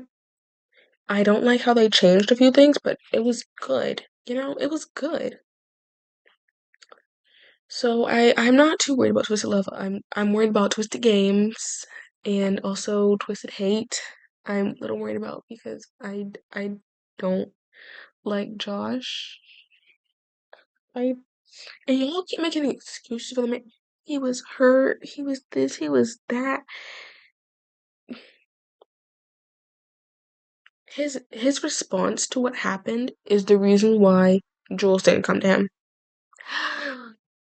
Someone had to say it. Now, Twisted Lies, though, Twisted Lies was actually my favorite book out the entire series. It's also the longest in the series, but I love Twisted Lies so much. And then I of course, read the novellas. Duh. I wish I could own the novellas. She should make like a book, because it was like multiple novellas, but she should make a book that just contains all the novellas so I can have like a physical copy of the novellas and I can read the novellas whenever I want to read the novellas. Why am I saying novellas like that? I don't know. I don't know. But yeah, Twisted Love is getting picked up by Netflix. Next up, now this one I'm actually getting worried. I'm actually kind of worried about because um Fourth Wing. Fourth Wing. So first of all, we already know that Fourth Wing is getting its graphic novel. According to Rebecca Yarros, it's getting a graphic novel, which I don't know how that's gonna go. And also, I think that's like a really unique because I never seen anybody like turn the novel into like a graphic novel. Unless it's like a children's novel, and I've never seen anybody do that. So I think that's really unique of her. It's a great marketing strategy as well. Strategy as well. I just can't relive the end of Fourth Wing twice because the first time I didn't cry, but I was like devastated. But I know if I have to re-experience that, I'm going to bawl my eyes out. So I'm scared. And then it's gonna be three times because Fourth Wing got picked up by not only Prime Video, but once again, this is based off of research I got, but also Michael B. Jordan's production company. Michael B. Jordan has a production company. Hold on, we're gonna look this up. So, because like I said, this is basically off the research that I got. If you guys look this up, I don't know if you're gonna get the same answers as me, but if you look it up, it gave me Michael B. Jordan's production company. So I'm gonna say, what is Michael B. Jordan's production company? Um, hello. So it's a production list. I think. Is this it? Is it called the Outlier Society? Yes, it's Outlier Society. Yes. So it says projects. Oh, there's a lot. Okay, so I think it's called the Outlier Society. It's a production company. Outlier Society is a cutting edge production company and home to actor slash producer Michael B. Jordan. The company has recently signed a first look deal with Warner Bros. And is focused on showcasing an lineup of diverse stories and voices. And it says the project that's at the top is Fourth Wing, which is going to be a series. I thought it was going to be like a series of movies, but no. And if I click on Fourth Wing, it says in development slash pre-production. Last update was um May 20th, 2025, and the shoot date is November 1st, 2025, and locations are to be announced. And then project summary is a series adaptation of Rebecca Yarros's fantasy novel Fourth Wing, which is set at a war college for dragon riders. I could see him doing something like this because after he was in Black Panther, I feel like fantasy. I don't think you can mess with fantasy. It's Michael B. Jordan. He was in Black Panther. He was in Creed. Like, come on. I didn't know he had a production company until like today though, but apparently it's confirmed and they're starting to film in November. What? What? Oh, crazy. But yeah, it's Michael B. Jordan's production company and Prime Video. So I don't know if it's like a partnership where it's going to be on Prime Video, but it's Michael B. Jordan's production company that's doing it. And it's not produced by Prime Video, but it's a Prime Video original, maybe. So I don't know. I'm scared to see how it's gonna play out, but yeah. Next up, my baby Powerless is getting picked up by Prime Video as well. See, I hold on, hold on. Prime Video. That's one, two, three, four. Four projects. This one and three others I'm about to announce to you guys have been picked up by Prime Video and all announced in like the same week, I believe. Prime Video was definitely sending out all them emails and getting all the details and announcing them all in the same week because I knew those book girls would be on top of it. On top of it. Okay. I knew those book girls would be on top of it. Okay. But Powerless is getting picked up by Prime Video and listen, listen, listen. I am scared because I don't think anybody could live up to Kai as her, but we'll see. You know, we'll see. I'm so excited. No, no, no. I just had a crazy realization. I'm going to have to relive the ending of Powerless. I sobbed. I sobbed over. Hold on. What's back? I sobbed over Powerful, Fearless, and Powerless. Reckless, there was not too much emotional stuff in there, so I didn't cry over that. But there were three books I cried over. Powerless and Powerful have the same ending, just from two different point of views, and I sobbed during both of them, but I sobbed even harder for Powerful. So Powerful, if it's gonna be a series and Powerful is gonna be like a part of the series, or like maybe like some shows they do it like where you can see both point of views in the same season.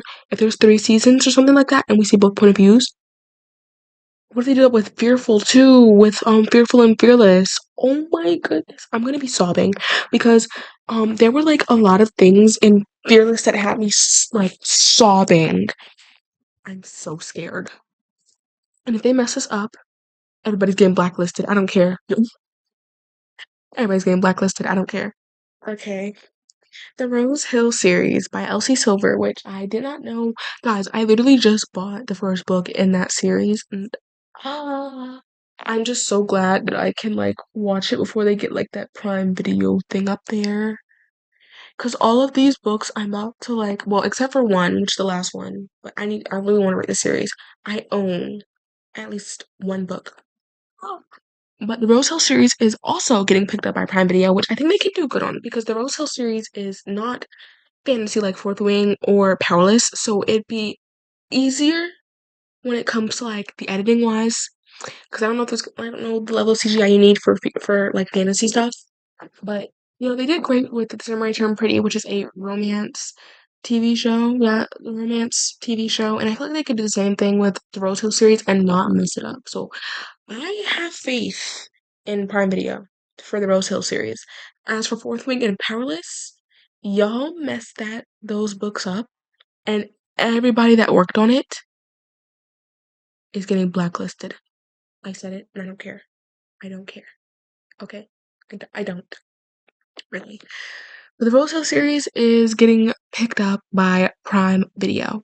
So round of applause to Prime Video because we have one more that they also picked up, which is the Divine Rivals Duology. I don't know what it's called, and I really want to read this series. Listen, I actually have backstory between me and the series. I actually tried to pick it up. I actually tried to read it, right? But it was a library book, first of all, and I was like, I need to finish this so I can return to the library. And I think I put way too much pressure on myself to finish that book. So I got so stressed and I was like, I'm just gonna return it. And I have not read it. So I think if I do read it, I want to buy the UK covers because what do I always say? Because everybody's like, oh, you guys buy books based on the covers. No, everybody says that like that series is good. That movie is good. And I was like, and I always say if I had the choice to get a different cover than the one that we have, I'm going to take the choice because I don't like the US covers for that duology. So if I have the chance, I'm going to get the UK covers because I like those.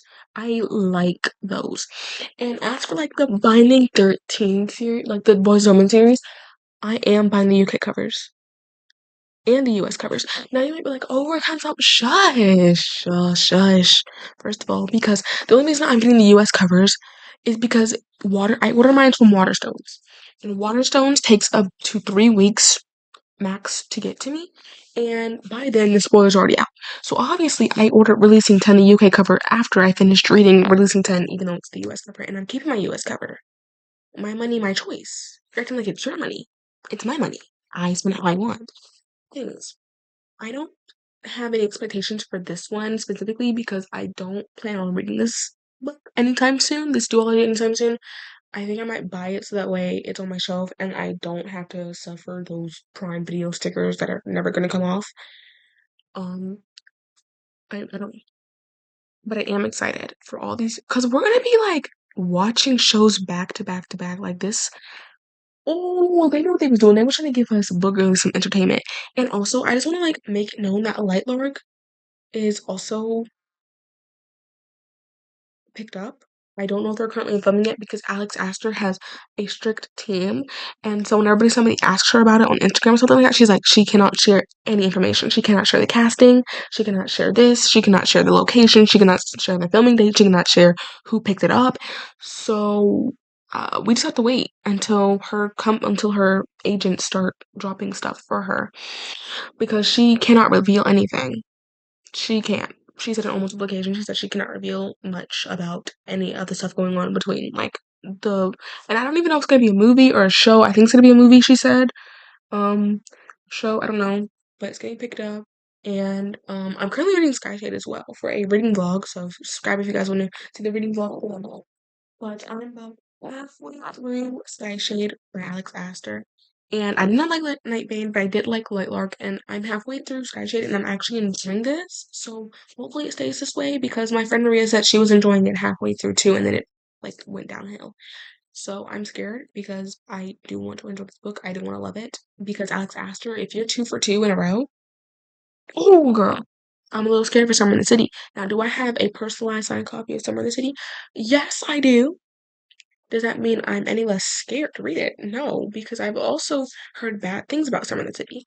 Oh, I'm scared. But in Alex Astor's defense, I heard a lot of bad things about Lightlark, saying that it was horrible, but I actually liked Lightlark. I don't know. I don't know. Maybe, I don't know. I don't know. We don't know. Yeah. Anyways, there's more to this episode. I know you're probably like, when did you just say this last show? I just want to like, first of all, explain how well Netflix did with A Girl's Guide to Murder and You Are So Not Invited to My Bat Mitzvah. Now, I have not watched that movie, and I have not read the books either, but my sister has watched the movie, and it is her favorite. It's her obsession. Like, if I even dare open the Netflix app, she spawns and like, "Are you about to watch You Are Not So Invited to My Bat Mitzvah?" I'm like, "Not until I read the book, sweetie." She's like, "Then get the books." I was like, "If I get the book, you're getting the book too." And I know she's not gonna read the book. So she like, I don't know. And also, I saw some scenes on Instagram, on YouTube, and this takes place between 12-year-olds, I think. And the drama y'all 12-year-olds are going through, I did not have to worry about none of this. Like, I didn't have to worry about none of this. Oh my goodness. But apparently they did amazing with You Are So Not Invited to My Bat Mitzvah, so I do want to watch it. And they did amazing with A Girl's Guide to Murder, even though they changed like all of it. But mind you, Holly Jackson had no creative input on that, but she does for season two. So hopefully season two is gonna be better and much more book accurate. So yeah. And then with Prime Video, they picked up Daisy Jones and the Six. I've heard good things about the TV show. I have the book. I need to read it. You guys know me. I don't watch the show or the movie until I read the book, which unless I did not know there were, because with the Summer I Turned Pretty, I did not know there were books, and I watched the show because it was trending and everybody was saying good things about it, and I got to season two, and everybody was like, "Did you read the books?" And I was like, "There's books?" And everybody was like, "Yeah, you didn't read the books?" Honey, I didn't even know books exist. I didn't even know those books existed. So I got into reading around this time last year, and I started The Summer I Turned Pretty about a few months ago, like around April, I want to say, last year, right? So I was not into reading at like when I started it. So they were like, "Did you read the books?" And I was like, "There are books," and they're like, "Yeah." Now, was The Summer I Turned Pretty the first book I read that got me back into reading? No, that was Check and Mate by Allie Hazelwood, which is why it was the first book I bedazzled. Because you guys know I've been picking up bedazzling, and the first book that I ever bedazzled was Check and Mate because it was the book that got me back into reading. That's why Allie Hazelwood is like so dear and close to my heart, which is why I was so upset when I did not like Not in Love. But yeah. So that's me. The Summer I Turned Pretty was not what got me back into reading. It was Checkmate, but I did love the TV show for The Summer I Turned Pretty. So they did amazing with that. The quality and first that but ooh girl, for an author, I cannot speak. I can write, but I can't speak. Anyways, yeah. And apparently, Daisy Jones and the Six was a good show. So I'm excited. But yeah, here's all of today's video.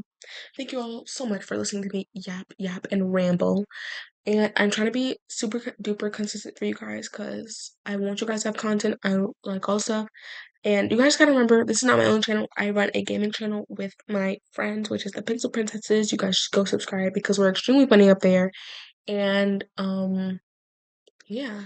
Make sure you guys go ahead and pre-order your personalized signed copy now because it is once it goes on Barnes& and Noble, because it is going to be a Barnes& and Noble book. Once it is going into Barnes& and Noble, and once it's published on July 31st, the personalized signed copies will be taken down. The pre-orders for those will be taken down and will probably not come back again until August, and it will be limited quantity. And when those sell out, you have to wait another month, and then it's gonna be limited quantity. So I just say pre-order yours now because then you have a guaranteed signed personalized copy. It's advice. Take it or leave it. It's up to you, love. I don't control your spending habits. Okay, I don't. You do. But if you seem interested, check out my Instagram as well, so that way you can get more on the book, so you can make sure that it's something you want to read. Love you all so much. Thank you all so much for watching. Many kisses. Mwah. Many out and goodbye. Hello, loves. I've only been trying to film this video for a week and the audio wasn't working, but now it is, so I'm happy. You're happy. Yay.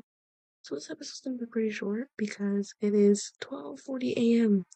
when I am filming this. And this has to go up at 11 a.m. on a Monday. And it is Monday right now, 12:44 a.m. And I've been trying to film this since like forever, but my computer chooses the worst times to not meet me, you know. But it's okay. We figured it out. So that's what matters. Okay. How are you doing today? I can ask you how you were doing. How are you doing? Mm-hmm. Exactly. That's what I said. Exactly. That's what I told her. Oh. Okay, that makes sense. What? You're kidding? Okay, but I respect the decision. Like nobody should judge you off that. See, you had a very eventful day.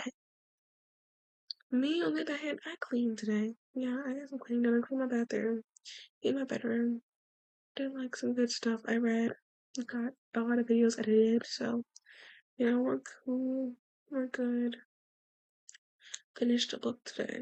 So yeah, but yeah, you wanna know the book? It was the Rose Park by Sasha Payne Smith. Oh yeah, it was 3 stars. Would you read it? We haven't read it yet. You should read it. Yeah, it was like Red Queen, but 10 times better. Mm. But I rate them the same. But I feel like if those two are on a pedestal, that would be higher. Okay, I'm not biased. Like, I'm just saying, if you read Red Queen and you want something similar to Red Queen, don't go to Carolyn's, go to the Rose Bargain. Like, I'm sorry, I said the truth, but okay. Like, whatever. But today, since we're on the topic of books, we're gonna be talking about what nobody says about being an author. See, as an author, I have seen some things, okay? I have seen some things, and not bad actually. I would just like to make this episode with the expectations, with people having expectations that writing a book is going to be smooth sailing. I mean, maybe the writing process, maybe, but the actual process when it comes to publishing a book is not smooth sailing. So I'm going to walk you through it in this episode today. So, of course, when you have your first draft done, you need to go on with your second draft, which is where you go in and you revise stuff. And after your second draft, you can either do a third draft or you can send it into an editor, whatever floats your boat the best, okay? So, once you've done that and it's submitted into an editor, you can start getting your cover art done and all that extra stuff. And yeah. But I will say, when it comes to getting an editor, the editor does not do all the work for you. They tell you things to fix and they give you suggestions, okay? And it's your choice on to take them or not, but they give you suggestions and they edit what they know needs to be taken out and they let you know things like, hey, maybe not this, and hey, this isn't the proper grammar. So once you've submitted to an editor, there's still tons of work to be done in the writing process. When it comes to that, there's still writing to be done. So just make sure you're aware of that before submitting it to an editor. Like, yep, I'm done. I'm good. I'm cool. I don't have to do any more work on this book. Like, that's not true. Honey, it's most definitely not true. You've got some work to do. Okay, you've got some work to do. And it's okay. It's okay. Because you want to know something? That work is going to get done. Yeah, we're going to make sure of it. So, to continue after that, after you've officially finished all that good stuff, where you have sent it into an editor and you have looked over it and it has been proofread and mm, all that good, amazing stuff. Now you can worry about your cover art. Now, finding a decent cover artist or even a great cover artist that will capture the exact feeling and essence of what you want your book to be can be difficult because you may have something in mind that the cover artist cannot form, or maybe you may have something in mind that's just practically impossible, honey. Like, come on. So, you have to make sure that when you have good communication with your cover artist. Now, as for me, for my first book, my debut novel, I made my cover because I knew how I wanted it, and it was not easy. It was not easy, but I made it because I knew I wanted it. But with my other books that are coming up soon, and those are not totally voted yet, it is hard to find someone who can do what I want for this certain fantasy novel that I'm in the creation of making, in the process of creating. Because I have something that the cover artist might not be able to do that I really, really, really want. That I want to see on my book cover. I want to see a certain something on the front of my book with the title, with my name, everything. So there are certain things that I want that cover artists may not be able to do. So we have to just keep that in mind that there has to be great communication between you and your cover artist. And not just your cover artist, but there also has to be great communication between you and your editor and you and your proofreader and, all that extra stuff. Because without great communication, the receiving end, we may be the person calling. The person on the receiving end doesn't even know what we're talking about. It's just like, wait, what? And if we are not properly communicating, there could be a very blurred line instead of this straightforward line that we're supposed to make for these people. There's a very blurred line where they're confused half the time, but they think they have it down because the way that you're explaining it, they're just like, whoa. And when you're communicating with them, if you're really dry and you're not communicating with them properly and telling them exactly what you want and be like, hey, well, yeah, or if an editor is like, hey, well, I think you should change this, but you meant to write it in a certain way, and there's not proper communication, it's going to make it executed wrong. It's going to make it look like it was executed improperly. It's going to make it look like it was not edited. And it could have been edited 3 times, but because there was no proper communication, that cover could look like it was made off of Wish, and that book could be edited like it was edited off of Wish because it's not what you envisioned because there was no proper communication. So between you and your proofreader, you and your editor, you and your cover artist, you and your cover designer, whatever it is, even if you're getting character art to promote the book, if there's not proper communication with the person who is doing this work, it's going to make your work suck. And you can't even blame it on the other person because they could have a million great reviews because they've done this properly. But guess what all those people did? They communicated. They told that person what they wanted. The only reason you got such a crappy result, crappy ending, is because you didn't properly communicate. Now you might be like, okay, well, I don't see that sounds like being an author. Well, it does because communication is key. I know you probably heard that like 7,000 times in your life, but it's true. Communication is key, and that's how your book can really succeed. I mean, in order for you to get a popular book, you have to communicate with a fellow fan base. If you're not communicating what your book is, then how are anybody supposed to want to be interested? I mean, if you say one thing that's not your book, your readers are going to go in expecting what you promoted, and they're going to be shocked and rate it horribly because it's not a single thing you said it was, or it wasn't executed properly, or wasn't communicated to your fan base properly in that video or in that post. Like, you have to communicate.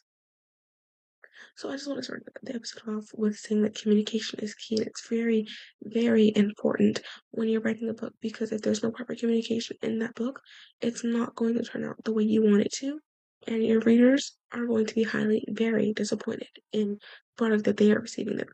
And mind you, these people are paying to read your work, so you would think that you want them to read something that's worth their money. Yeah, that's what you promoted. So just make sure that there's communication around with your fan base, with your editor, with the proofreader, with the cover designer, and with your cover artist, and with that person that you're commissioning for that art that is just to promote on your Instagram or your TikTok or whatever you're using to promote your book.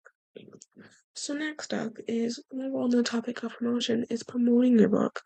Now this could, be like any other product, but I feel like when it comes to promoting your book, that's 10 times harder. I'm not saying that when you're promoting like anything else other than, but like for example, candles, it's not hard. That's not what I'm saying. But I'm saying when it comes to candles, it's like anybody's looking for a candle, right? It's just you gotta have a certain scent that they're looking for. When it comes to a book, you have to have these people's things down to a T, like the trope thing, like the setting, the characters, the personalities. All that stuff has to be down to a T in order for people to want to read your book. And we cannot do all that. As an author myself, we cannot just go around doing all that extra stuff. It's really not worth it. I'm going to tell you right here, right now. So I'm going to tell you what I did. I just wrote out a quick summary, not a synopsis, but a summary of what I found my book to be. So, for example, two girls from two completely different backgrounds find out that they are both related and have to sit in a castle where these guards are actually trying to kill them, and they're under a curse. And these two girls have to fight and break the curse before they end up being the next victims. Boom. It's a mystery to be solved. It's why it's clean. And see, that is a good it's a good summary from a synopsis, because the synopsis has the things on both characters. But the summary is just explaining quickly in 30 seconds or less what your book's about and things you want your readers to know importantly, which for me, it's that it's YA and it's clean and it's fantasy and it's mystery. Those are the four things I want my readers to know when they think of my book. YA, clean, fantasy, mystery. I mean, come on. Did I tell you? I really hope I told you, which if I did, go check my Instagram down below. That's where all my stuff on my book is. Or subscribe here because I'm also posting content about my book on this channel as well for my YouTube shorts. So stay tuned because I have some more promotional videos coming out soon on that. So yeah.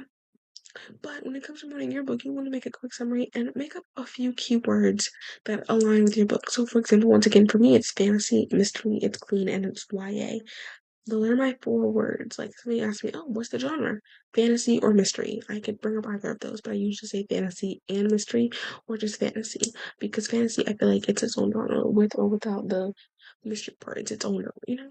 So yeah, you have to have your keywords, and with promoting it, once again, aside from your summary, I feel like when it comes to promoting your book, with a thing between books and other products is that with books you have characters, right? I'm saying like books don't have characters. Oh my goodness. With your characters, I try to make like character profiles. Like, oh yeah, this is what this character likes, and this is what they this is what they dislike. This is their age, this is their height. So that way, when readers go into the book, they kind of have this familiarity with the characters, and they feel connected to the characters.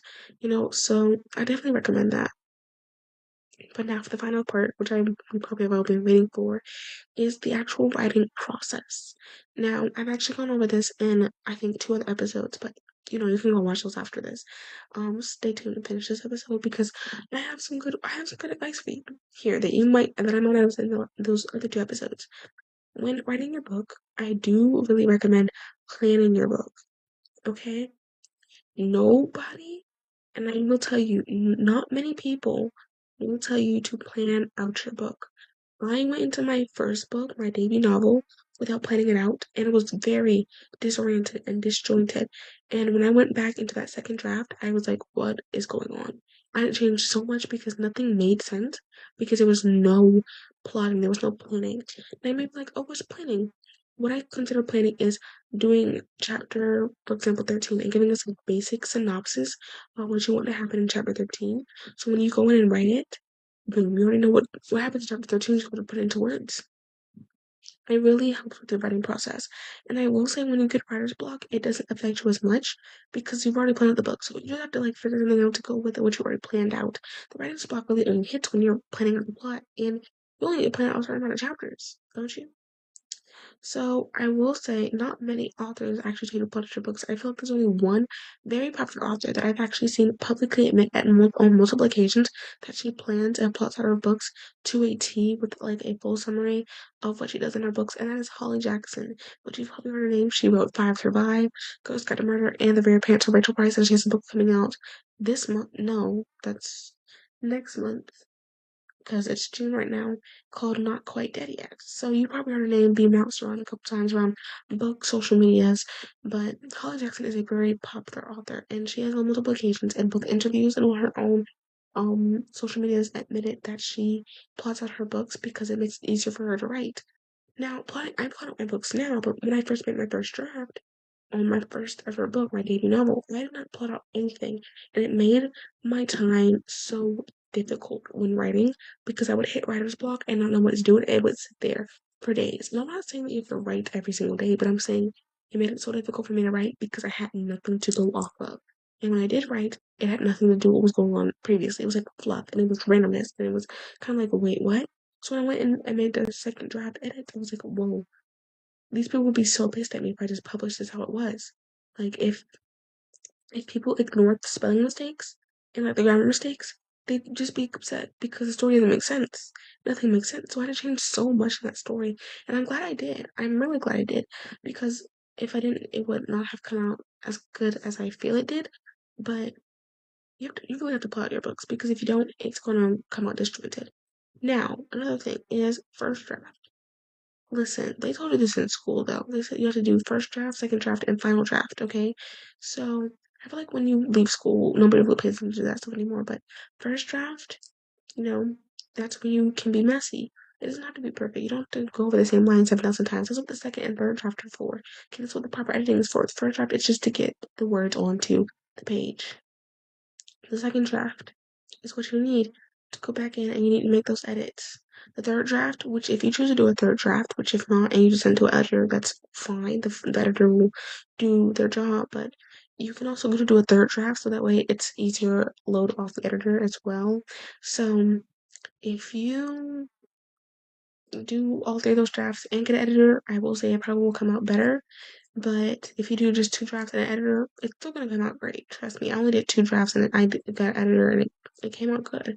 I'm just saying if you do three drafts and then an editor, it might come out just a tiny one bit better because there were some things that may have gotten overlooked, which, yeah.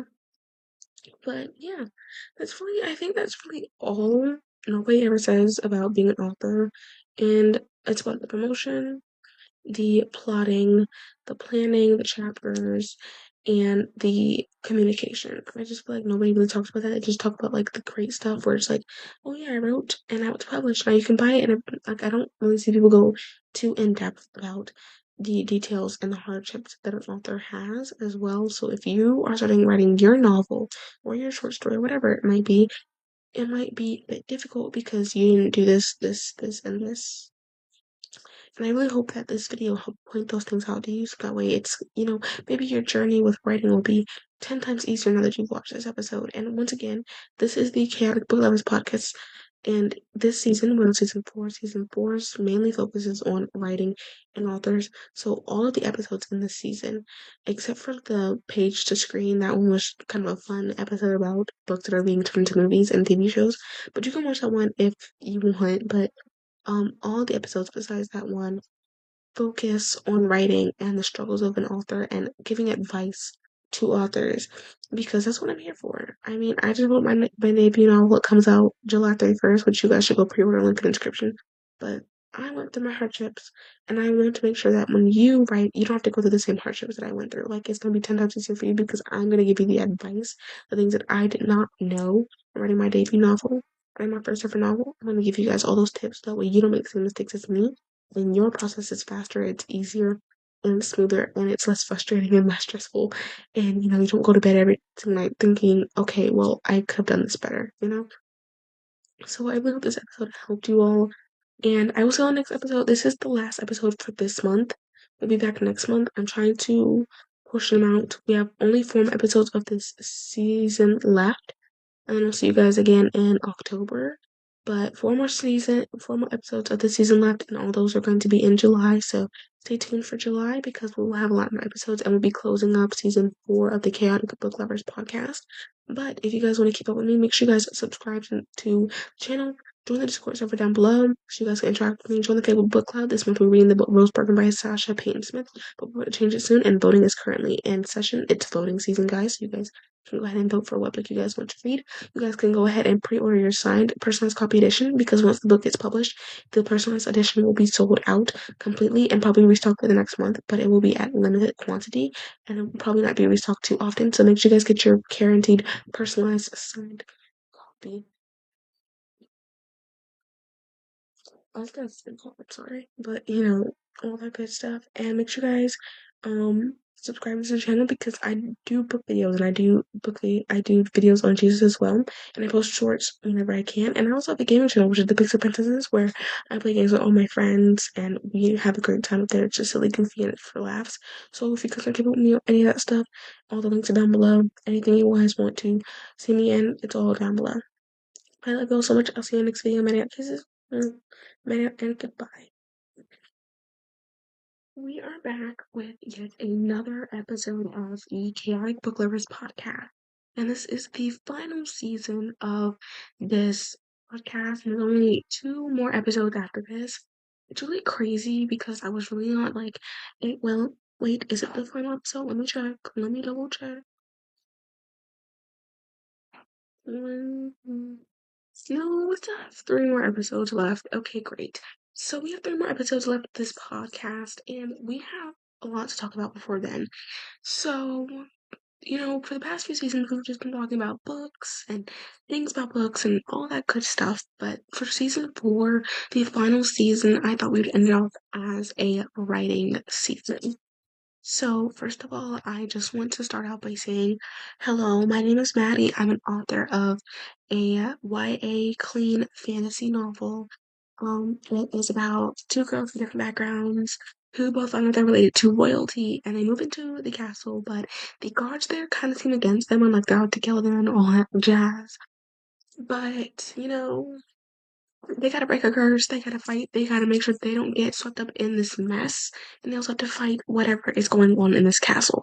And it is for pre-order. It comes out July 31st. If you want to pre-order it, you can check the Etsy link down below so you can get a signed personalized copy or your own, little not signed, not personalized copy at all. It's up to you completely. And once the signed personalized copies, like once releasing hits, those are gonna be on limited stock and I'm not gonna be restocked that often. So I would say get your guaranteed one now while it's available because August 1st, it's not gonna be available. Like July 31st, it might be available for half the day, but I guarantee you August 1st is gonna be on limited quantity. So make sure you have a guaranteed copy right now. Anyways, I'm an author, as I've said, which you should also follow me on Instagram, link also in the description. I'm an author. And I made tons of mistakes while I was in the writing process. So with season 4, I decided I would share the mistakes I made and I would share how to overcome them. And one mistake that I made was writing my first manuscript. Now, that might seem like, oh, a mistake was writing it. No, it was within the writing that the mistakes were made, okay? It was within the writing trust.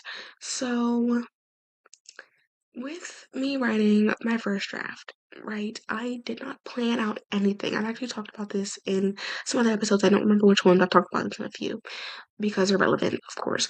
But I did not plan out my book.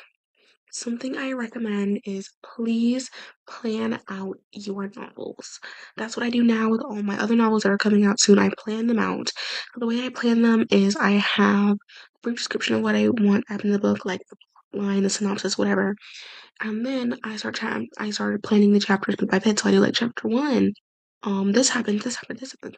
So it's kind of just like a description of what I want to happen in that chapter. So that way when I actually go and I write it, I have something to reference back to. So this actually makes your writing process a lot easier because I would say the real thing that makes people hit writer's blocks is not planning out their books. But when you plan it out, you already have your ideas already down. You have to put them into words.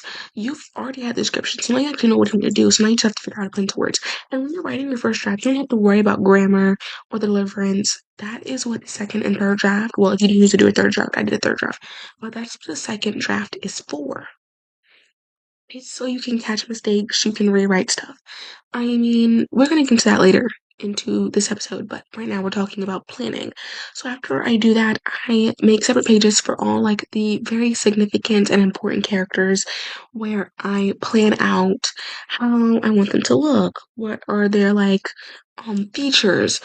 What do they look like? What is their personalities? What is their hair color, their height, body type, all that good stuff, because it kind of helps me when it comes to writing these characters onto a page. I can actually feel like I'm there with the characters because I already know what I want to do. I already know how I want them to look, how I want them to act. So, guess what? It's like a slice of cake when it comes to writing it.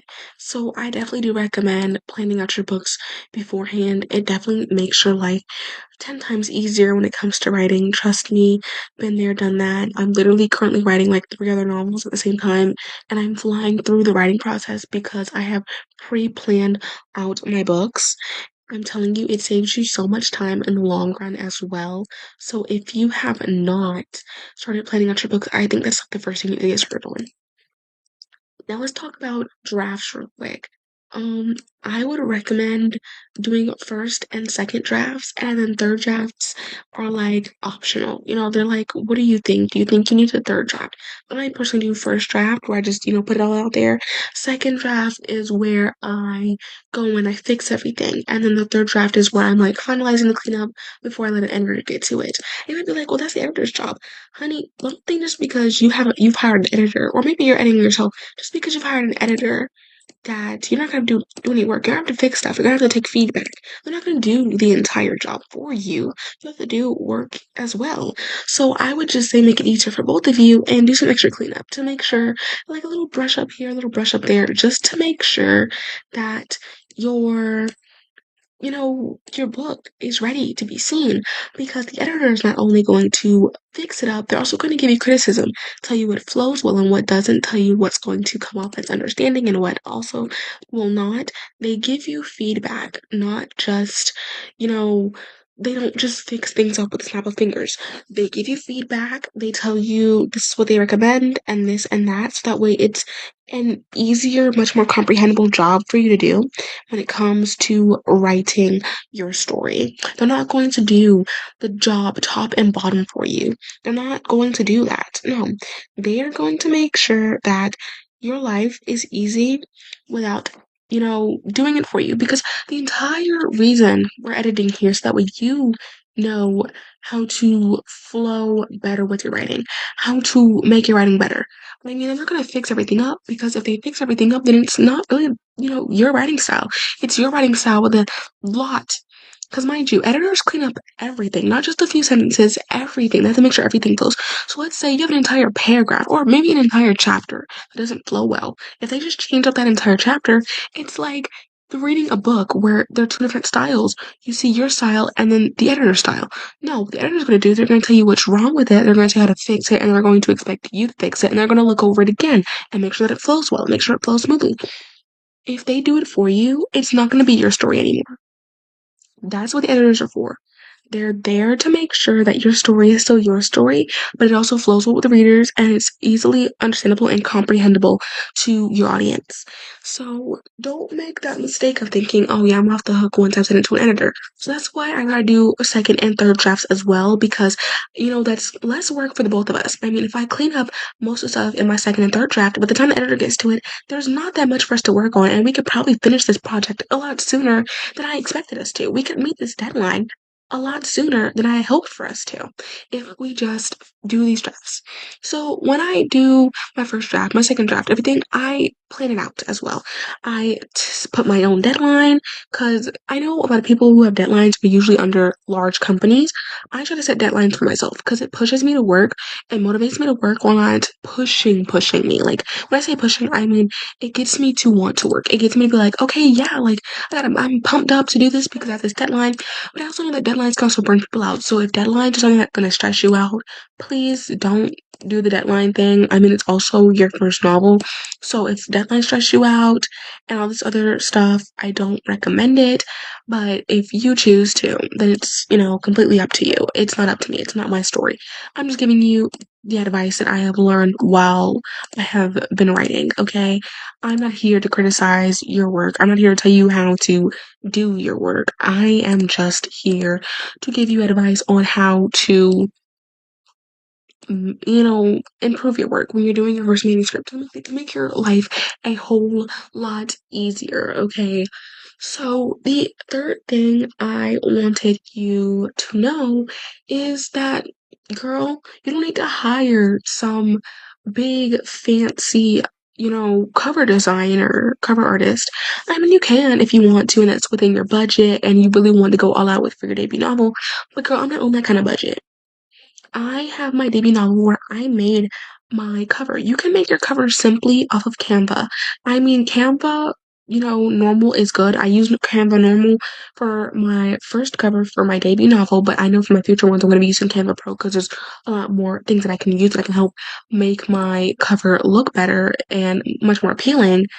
It's, I don't know what just happened there, but obviously I'm going to use the better option. But when it's your first debut novel, I don't know if you want to go all in for that. right? So what you can do is you can use Canva, and I might make a little tutorial with like a fake cover or something to put on my channel for anyone who is curious on how to make um something like that, because I know like sometimes it can be really confusing, especially like I know a lot of people when it comes to photo editing apps, they usually their last resort is, well, not their last resort, but you wouldn't think that Canva has something for book covers. You when you think of Canva, you think more of video editing for aesthetic videos and also Instagram posts and thumbnails. So I don't really think of book covers, but there are so many options, and not to mention templates. Now, I did not use a template. I made mine from scratch, from my imagination, but there are templates, and those templates are definitely available to you. So why not use them? I mean, I'm not saying use a template and just copy paste that because girl, come on, where's the originality? But you could also look at some of the templates they have and use it to give you inspiration for your cover, depending on what your book is about. It could give you inspiration for your cover. If not, you could also use things. So let's say the theme for your book is, I'm gonna look at my bookshelf real quick, orange and blue. I'm looking at When in Rome Spine right now. Orange and blue, right? You could look up aesthetic orange, or maybe it's not aesthetic, maybe it's like a fantasy book. You could look up orange graphics, right? And you can get some graphics. You could, look up this and that. You can look up blue graphics and you're gonna get some nice graphics. Now, I will say all the really nice stuff is on Canva Pro. That's why it took me a while to like make my cover, mainly because all the good stuff was like on Canva Pro. But I was like, girl, it's okay. Like, it's okay. We're gonna do this. Okay, it's okay. Ooh. Oh my goodness, I just choked on my spit. There's so much going on in this episode. But you can use the normal Canva. It's going to, like, my cover, I personally like my cover, and I didn't use Canva Pro. I just used normal Canva. So here's something that I'm going to go ahead and recommend it to you, because you guys can just look up in Canva, because you know how they have, like, the automated sizes. When you're making your book cover, I recommend using the ebook cover, right? And if you're publishing through Amazon, they'll give you a template so that way you can fit that cover in there. Or you can make another one from scratch, like on top of the template as well, and that's easier for you. But with the template, you can just put your cover over the template, right? And then put your spine over the template, and then put your back cover over the template, and then you delete the template under it. So that way, when you submit it into Amazon, it's like not gonna print out the template as well.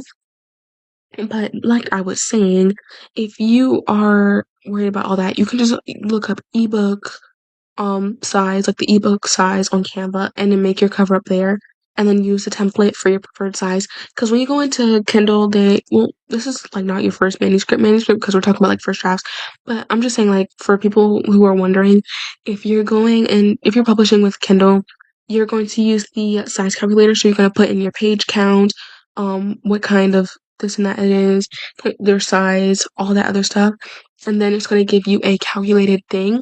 So when you go into Canva, you want to make sure that when you're inputting the template, because you have to put the calculations of it, like the length and the height, and like that, you have to put that into Canva. You cannot do the pixels. You have to do inches. So make sure it's like whether it says like 18.25 or like 17.826.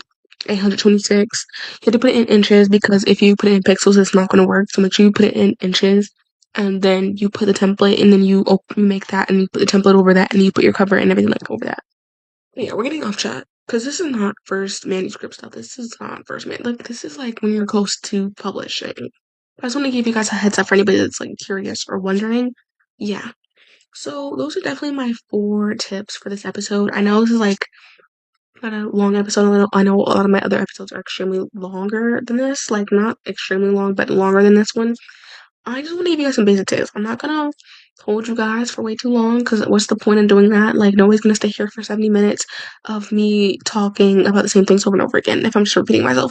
Not to mention, it's also 12 a.m. when I'm filming this. It's 12:05 actually, and I'm gonna start losing my marbles soon because I'm tired and I don't know what I'm even talking about anymore.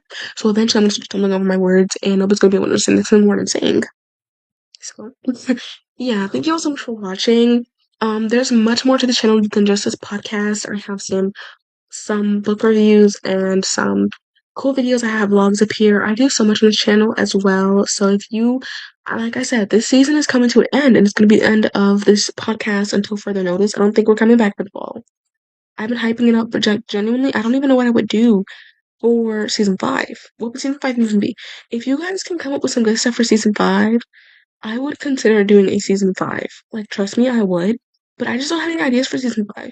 Because I don't want to go back to what it was before season 4, where I talked about literally nothing and everything at the same time. Like, and I feel like I want to, like, make season 4 about being an author because I'm an author, and I want to help other people when it came to the writing process. But I don't know what I would do with season 5. So season 5 might be canceled until further notice. But yeah, if you discovered me, 'cause I noticed that the last episode we did kind of like, I wouldn't say blew up, but it kind of like blew up a little bit. And I got a lot of people from that last episode. And, if you guys really like this episode, we have 3 other amazing seasons, and we also have some more episodes in season 4 as well, if anyone's curious about that. But I don't know if season 5 is going to be coming. So if not, I have some other amazing content up here. I post daily shorts, or at least I try to. I post every other day, whether it's book reviews, book challenges, stuff like that. Try to be consistent up here. I post a podcast, obviously. So if you're like looking for anything, yeah, I just wanted like the podcast to be something that I could talk on, but I think it might be coming to an end this year. Like this might be the final season of this show. Because before I started off as um what did this podcast start off as? Maddie's book podcast or something like that. And then I changed it to Chaotic Book Lovers because I was actually getting really tired of calling it whatever it was. So I changed it to Chaotic Book Lovers, and that's how we are here today. And yeah. But if that, well, that's all. So make sure you guys subscribe. Make sure to like the video. Thank you all so much for tuning in today. Once again, my YA clean fantasy novel is up for pre-order. It's in the Etsy link below. You guys can get a signed, personalized copy. It's a pre-order. If you buy it now, it is completely guaranteed. If you buy it before July 31st, it's guaranteed, but July 31st and August 1st are like those deadline days. So like once those days hit, your copies are not guaranteed. It's gonna be limited stock. It's gonna be really hard to get your hands on one if they sell out. So I would just say pre-order yours now so you have a guaranteed copy. And yeah, I'm just like really excited for this book release. I have been prepping for it all year. We'll get into it much more in some other videos and some future episodes. But I just like want to talk to you guys about it real quick. If you guys want to keep up with me, please follow me on Instagram as well. I post up there a lot, where I post updates about my book and some updates about some other stuff that's going to be coming soon. And yeah, that's going to be all for this video. Thank you all so much for watching. Maddie out. Kisses. Mwah. Maddie out, and goodbye.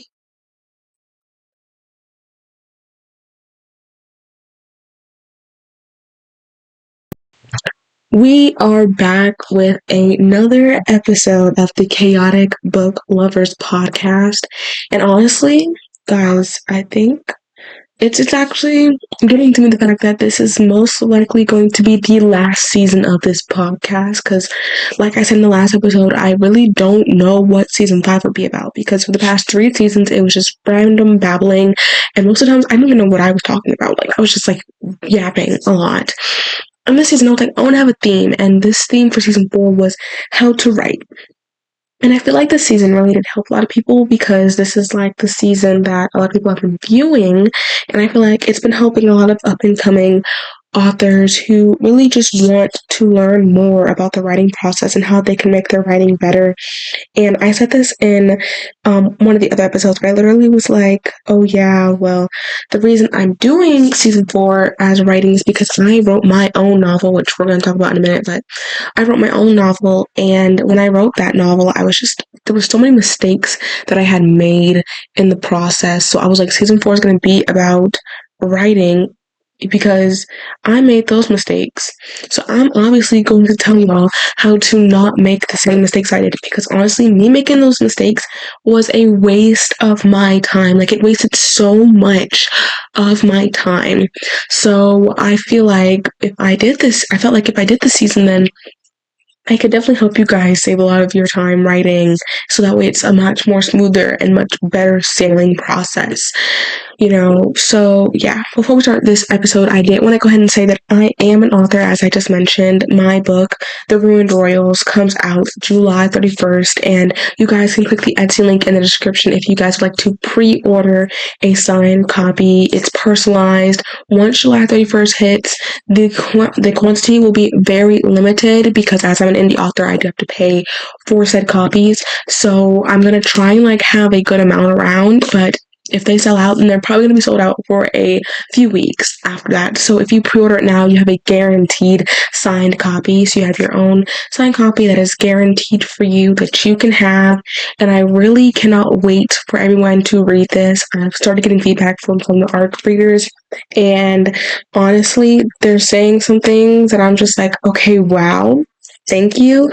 And they're also pointing out so many other things to me that I didn't notice before. But I'm just going back and wow, I should probably change that. But everything that I've been getting back about this book, I'm so glad.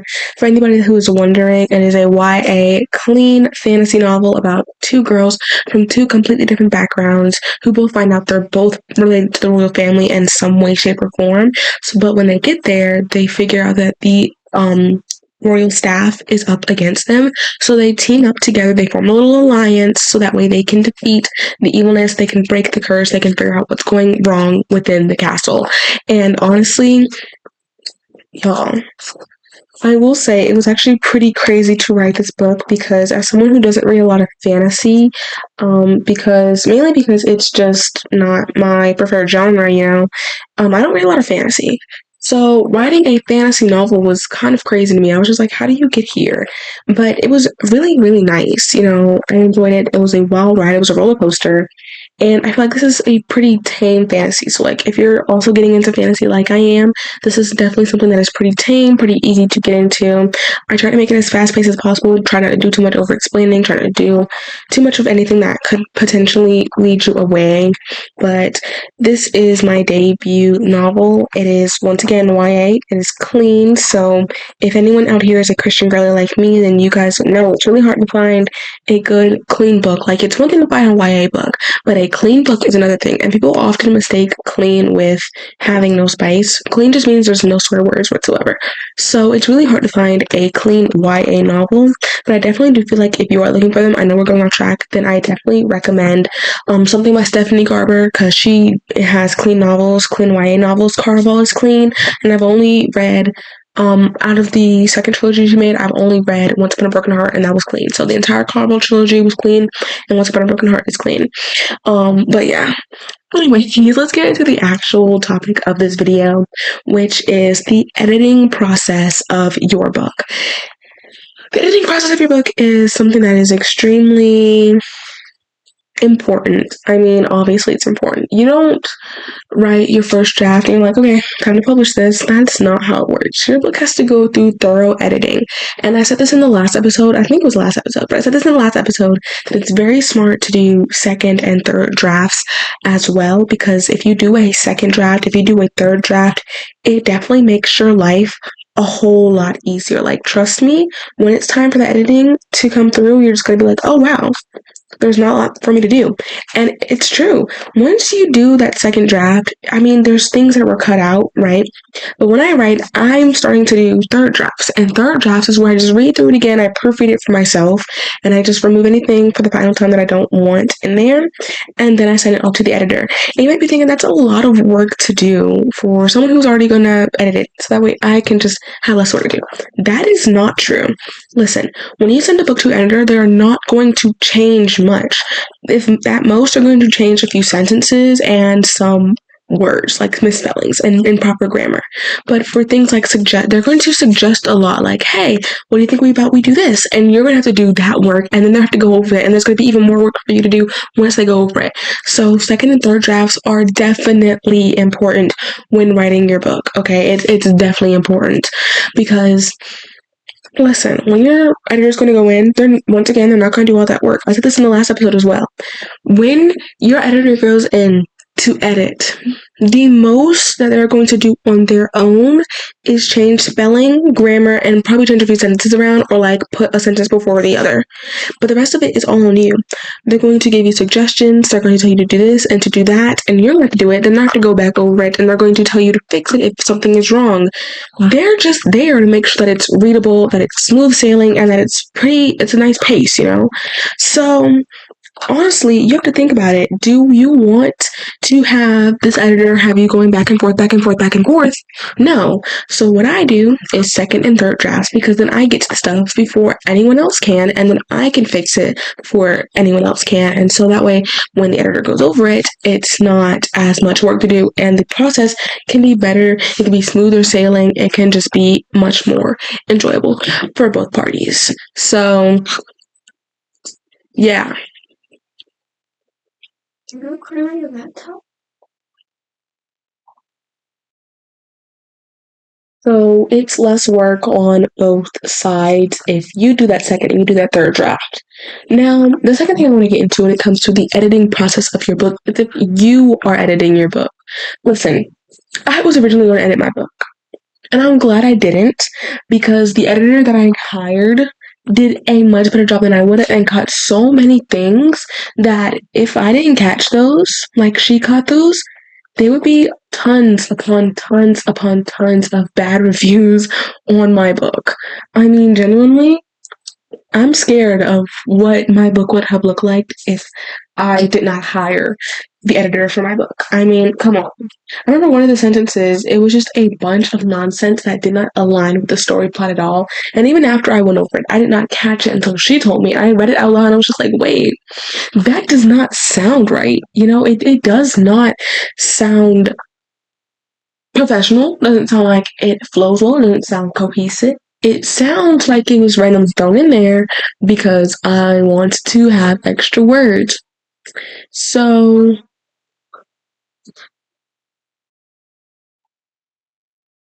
now the next thing that I want to definitely hit on is wait, no, I'm still on the same topic. I didn't even finish my sentence. I'm sorry. Um So yeah, I know a lot of indie authors, they edit for themselves, which is amazing, but something that I do want to recommend is that they have like a family member or a friend who likes to read over it because your eyes are going to be biased to your mistakes. You're going to be like, okay, like the most you'll catch for yourself is probably incorrect grammar and misspellings. But when it comes to the plot line and there's extra stuff that doesn't belong in the story, your eyes are going to immediately be biased to it because you wrote it. So you obviously think, oh yeah, well if I wrote it, it goes well along, and people are going to understand it. But when you have an editor and you have those arc readers, they're going to catch things you're not going to catch. Like the arc readers caught stuff that I didn't catch. My manager caught stuff that I didn't catch. I was like, whoa, where are y'all pulling this from? And I opened up the books and I was like, oh my days, y'all are right. Like this does not make proper sense. It's not cohesive. It doesn't flow well. It's just there to be there. So I definitely recommend that if you are editing yourself and not hiring a professional editor, which trust me, I know they can be pretty expensive, please have a family member, a friend who likes to read over the full book because they're going to catch some stuff that you're not going to catch because your eyes are immediately biased to your own work, whether we want to admit it or not. Because I just told y'all that my eyes were biased to a lot of the stuff that was pointing out to me. And I did not notice it until people pointed it out to me. They were like, yeah, well, this doesn't seem like it goes well with this, and this doesn't seem like it goes well with this. And I was like, you are absolutely, positively correct. Where did I pull that from? So I do recommend getting someone else to look at it. Also, I just want to give a disclaimer. This video is probably going to be shorter because again, I'm not an editor. I'm the writer. I'm just telling things that are going to happen with with your editing process, how to make it easier for both parties, for both the editor and for yourself, and also to just help you get a successful book release. Okay, just to help you because I do want that for you. That's why I made this podcast so that way we can have successful what the heck, man? We can have successful book releases together, okay? And then the next, and I also think the last topic that I want to hit on for this episode was AI. Okay, so there's been an uproar in AI complications, right? Jessa Hastings, who I've never read any of her books, and I literally said in another video I never plan to because I'm a Christian and a lot of her covers seem to mock Christianity. So yeah, but I remember I came across a video that was like, oh, AI is this and AI is that within the book world, and people are getting slandered for all that. So I was like, okay. And I was thinking, that a big author like Jessa Hastings, with as big of a fan base as she has, would know like the importance. But she literally told her social media, like I literally found the video where she told her social media she gets her stuff from AI. And then proceeded to say, oh yeah, well I have this and I have this. And all those people and everybody in her comments was like, bro, we have the same stuff, but I can write a full book with that. And other people were saying to the people who were calling to say out with this was saying like, oh well, when you have this and that, like it really comes in handy with this and that. And other people were saying, well, I don't use it for my creative writing. I already have the idea. I just use it to edit my books.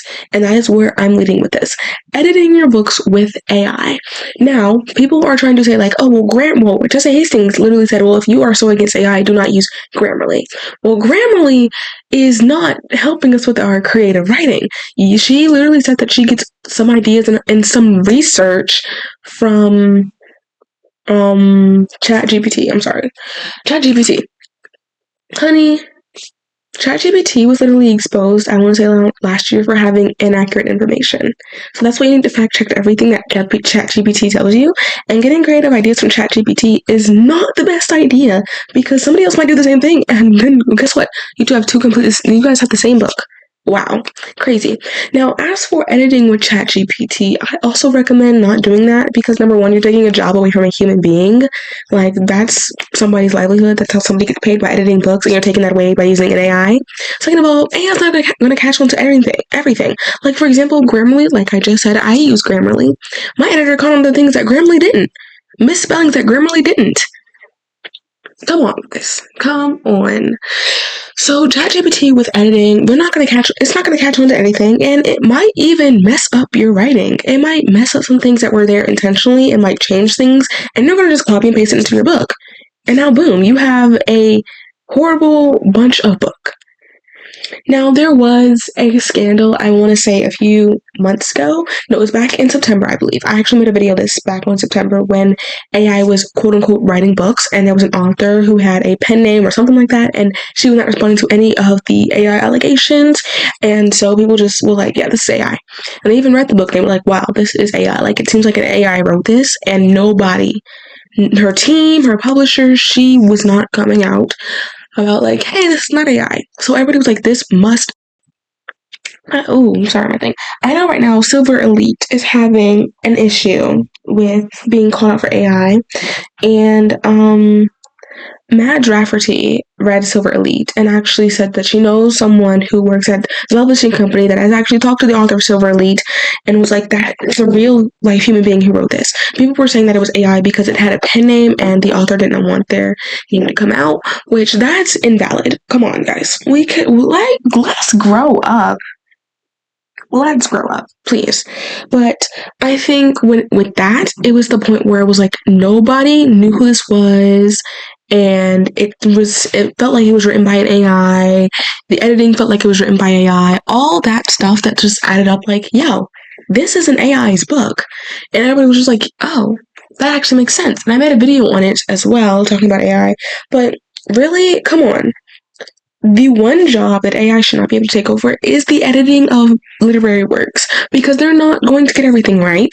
And that's not saying a human's going to get everything right. We're obviously not. We're human, but they're not going to catch things that a human would catch. And you're not only taking a job away from somebody by using an AI to edit your book, but you're also putting out content that is not going to look good when people read it in their minds.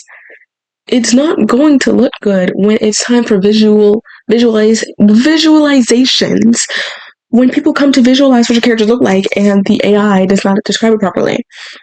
So, to basically wrap up that mini segment, is I'm saying do not use AI to um, edit your books. Use a human. Get a human to edit. Pay a human.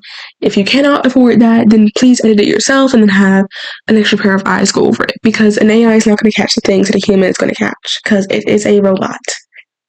It's a robot. So, with that being said, I hope you all enjoyed this episode. I know it was pretty short, shorter than the usual ones. I'm really sorry, but there's no one to say here, and I'm not going to drag it out. I'm not going to waste your time. Like, come on. I'm not gonna waste your time. There's a lot to talk about. Once again, you guys can go pre-order my signed, personalized copies of my book. Check out my Instagram as well, so you guys can keep up with me. I try to post daily up there for July, because my book comes out this month, July 31st. Keep that date in mind, July 31st. Follow me on Instagram, all that good stuff.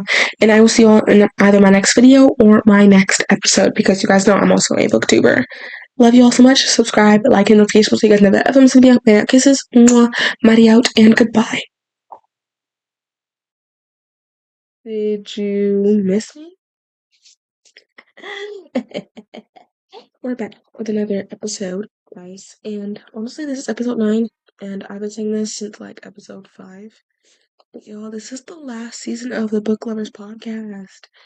And genuinely, I'm actually really sad that it's coming to an end. And you guys know season 4 mainly focused on being an author and like writing and stuff. So I was like really, really excited when I saw that this season specifically was like not blowing up, but like, it's starting to gain attraction.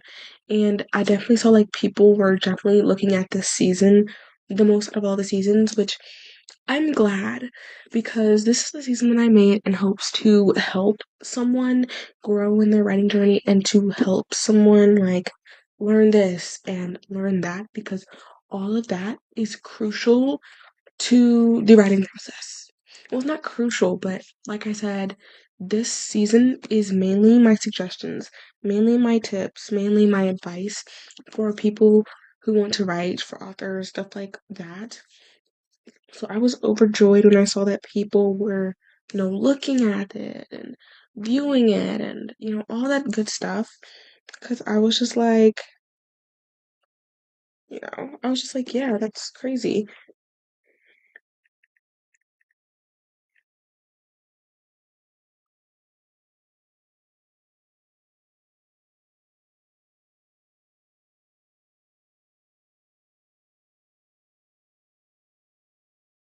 Sorry, guys, I had to respond to some business stuff again.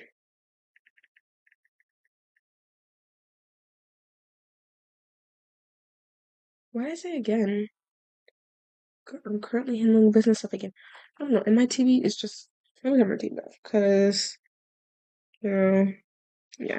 Anyways, back to what I was saying. I made this season to help authors, because I wrote my own book. It's called The Ruined Royals. It's up for pre-order on Amazon right now, and you guys can get signed copies on my Etsy as well. I wrote The Ruined Royals. It's a YA fantasy. Well, it's YA fantasy. It's a trilogy, but as of right now, it's only one book. So, this is my debut novel, and there was so many things that I learned while writing, and I was just like, wow, I really want to share this with other people as well, because, why do I suffer and then not tell anybody else how to fix it? And I'm currently writing a whole bunch of other books, and I'm using these tactics that I have told you guys about all season, and it has made my writing process so much smoother. So I was like, let me just tell you guys some stuff that could actually change your writing.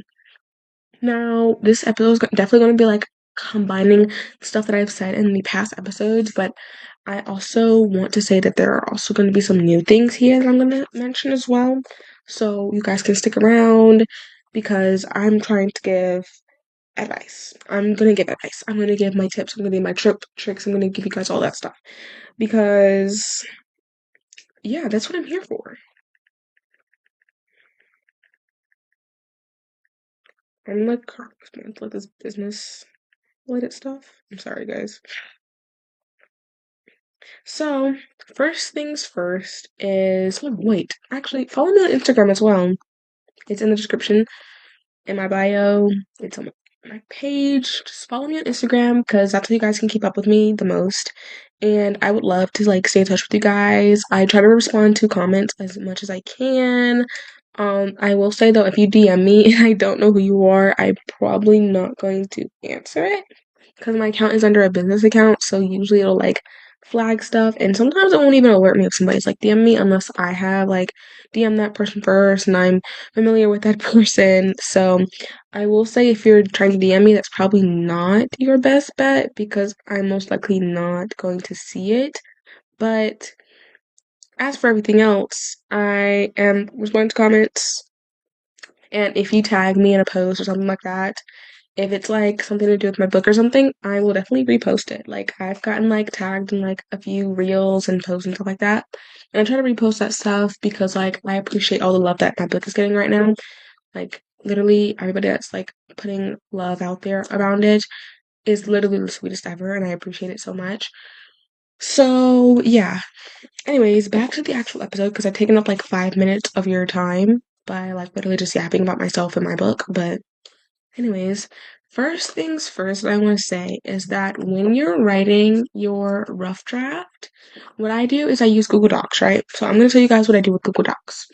I go ahead and put it in the format that I want my book to be in. So I put it in the paragraph spacing that I want. I put in the font that I want, the final, like the finalized stuff, like what I want to be finalized, like so the font, the spacing, the size of the book. Like I will write in the size of the book because listen, when you go do your second draft, and if you're like me, you do a third draft before sending it off to your editor, it's going to be like if you change it, let's say around the second or third draft, right? Or you change it after it's been edited and you put all that stuff in, your proportions are actually going to be so off. Like, you're going to think you wrote this many pages when you actually wrote this many pages. And you're going to think that this font's supposed to be, because if you have a certain font, it's either going to be too many pages or too little pages. And when I say too many or too little, I mean like it's not going to be accurate. Like you're either going to have way more than you thought you did, or you're going to have way like little, much smaller than you thought you did. Okay. And I used to like, hold on, I actually have the copy here. I had it in the wrong format the entire time and I didn't realize it. So I would definitely say I don't recommend the 9x6 size. I'm just gonna go ahead and say that off the bat. I don't recommend it because I'm gonna be honest with you guys, it barely fits on my bookshelf.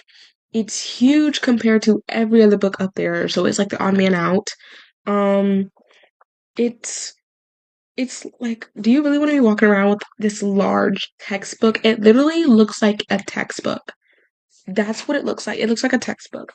I also did it where I had the wording in the middle of the page and on the side of the page, mainly because it was more visually appealing to me when I was writing it. Like when I was writing it, it was visually appealing, but then I actually looked at it when it got here, my proof copy got here, and I was like, oh no, honey, this needs to change. Okay.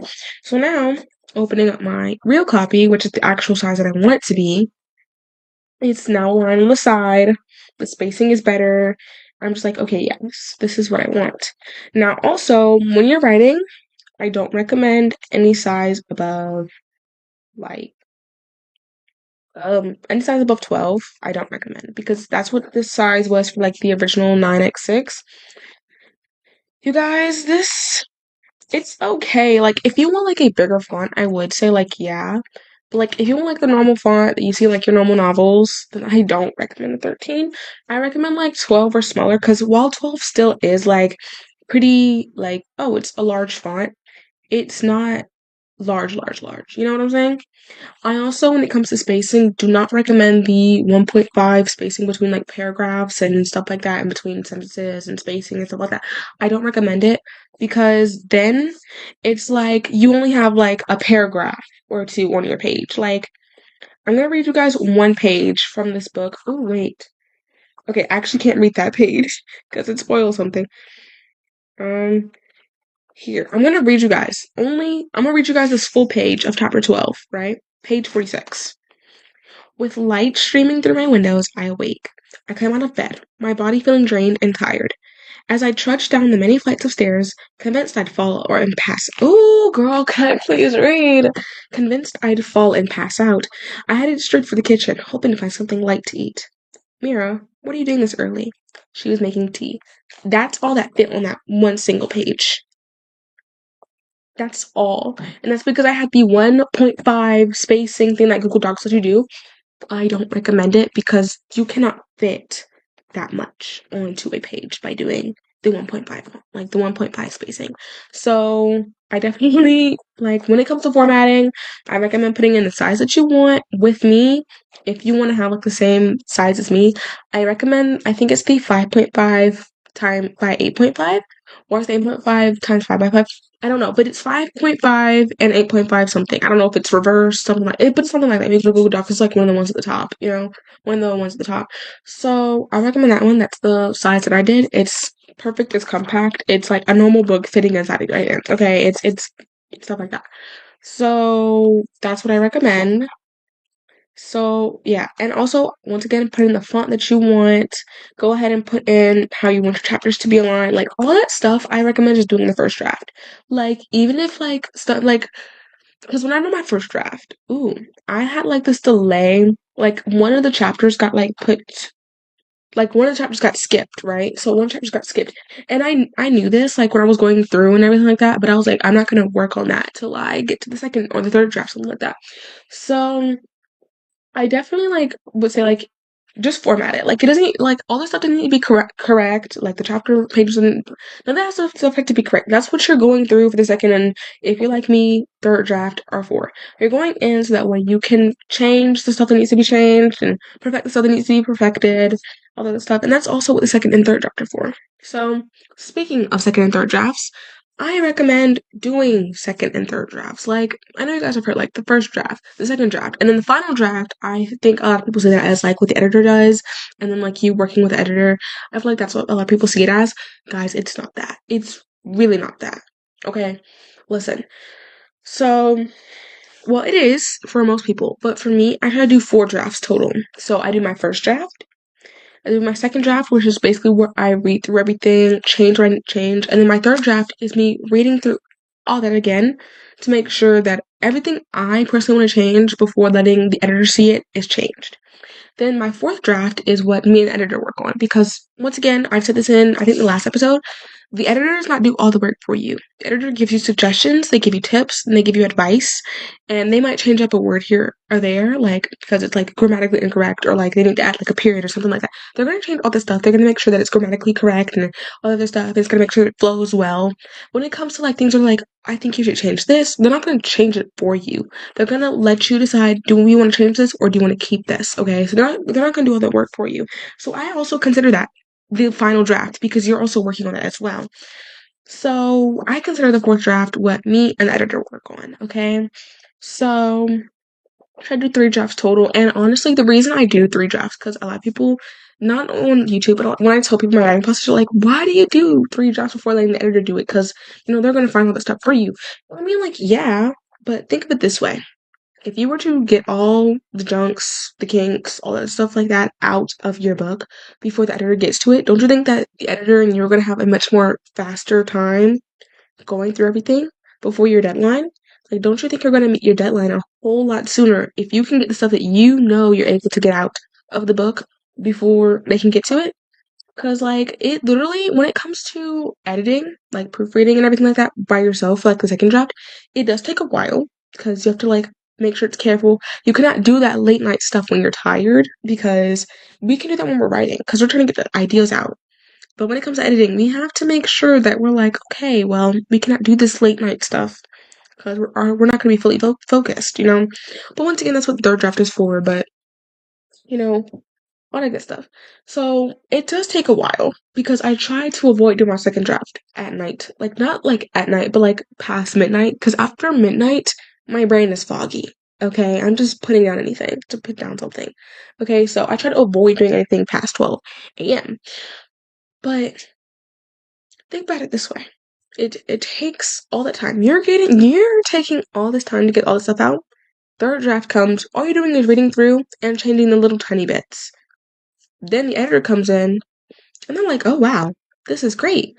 This is great. This is great. This is wrong, but it's okay because we can fix this. This is great. This is great. This is great. This is great.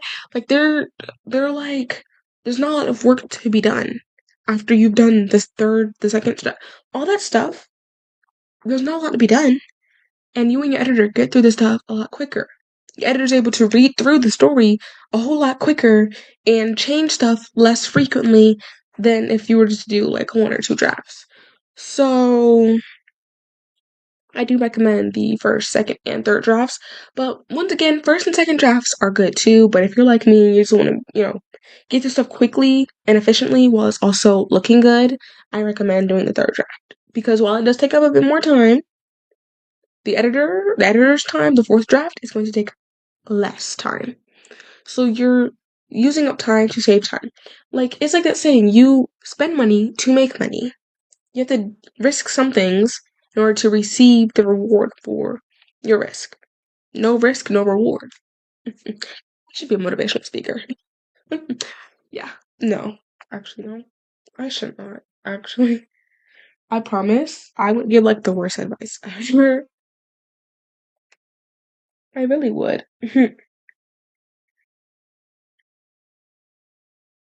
Anyways, back to what I was saying. So we've already gone over the formatting. We've already gone over the first, second, and third drafts. Did I have anything else that I want to tell you guys? I'm just thinking because I feel like I did because I was like, oh yeah, I want to talk about this. And then whenever ever I actually start filming the episode, I'm like, what did I want to talk about again? So let me actually think real quick before I like sign off. Okay, well this is actually a tip that I said in one of the previous episodes, like really early in the season, but it's still something that I feel is really relevant for this episode.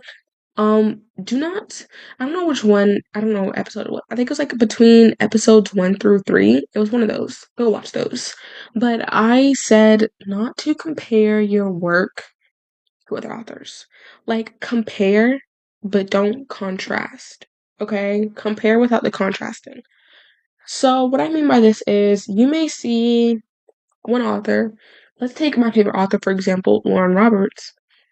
You may see one author and be like, oh wow, she's a New York Times bestselling author. Is she? I actually don't know. I just know she's like a bestseller.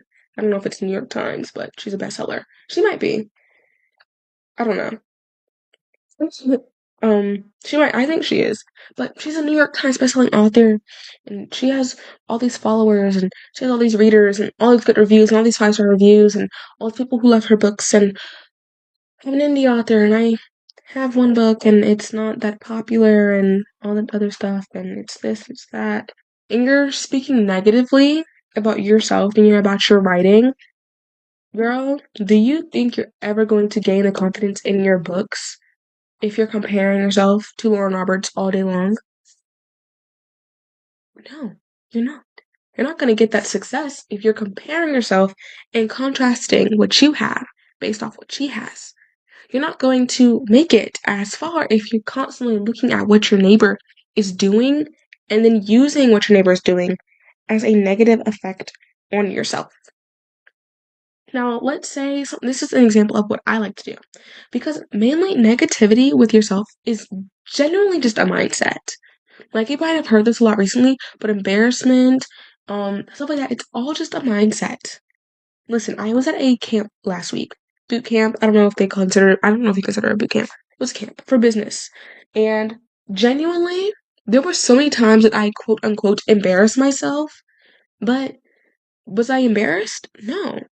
You do want to why? Because it was genuinely a mindset. It's like, oh, well, who cares? I'm doing this for me. Or who cares? I messed up. I can fix that later. Or who cares? Because I'm not here to impress anyone besides God and myself. So who cares? Me and my friend, there was music playing, it was free time. Me and my friend started dancing to Gnarly in class. Which, mind you, we wouldn't do this if it was like class time, obviously, but it was free time. And we started dancing to Gnarly in class. And everybody was staring. Well, not everybody, but a few people were staring. Were we embarrassed? No, because we were having a good time and we're not worried about everybody else. So it's the same thing when it comes to negativity. If you're constantly comparing yourself to all these other girls, to all these other people, to all these other men, do you think that you yourself are going to have a good mindset? Or you think you're going to have a positive mindset, a positive outcome, like a positive life? There was a quote I saw literally today where it was like, if you speak negative things about yourself, you're not going to get a positive outcome. You're just going to get a negative outcome. And even when it is positive, you're going to keep thinking about the negative. Even when something is positive, you're thinking, oh, well, I might have achieved this time, but next time it's going to be this, that, and the third because I'm not this, that, and the third. Do you really think that if you have a negative mindset, you're going to have a positive outcome? No, no. So here's my mindset. I look at Norton Roberts' books and I'm like, wow, she's a best-selling New York Times author. And she started out just like me. Do y'all know the story behind Lauren Roberts? I'm gonna summarize it real quick. She literally never planned on writing a book.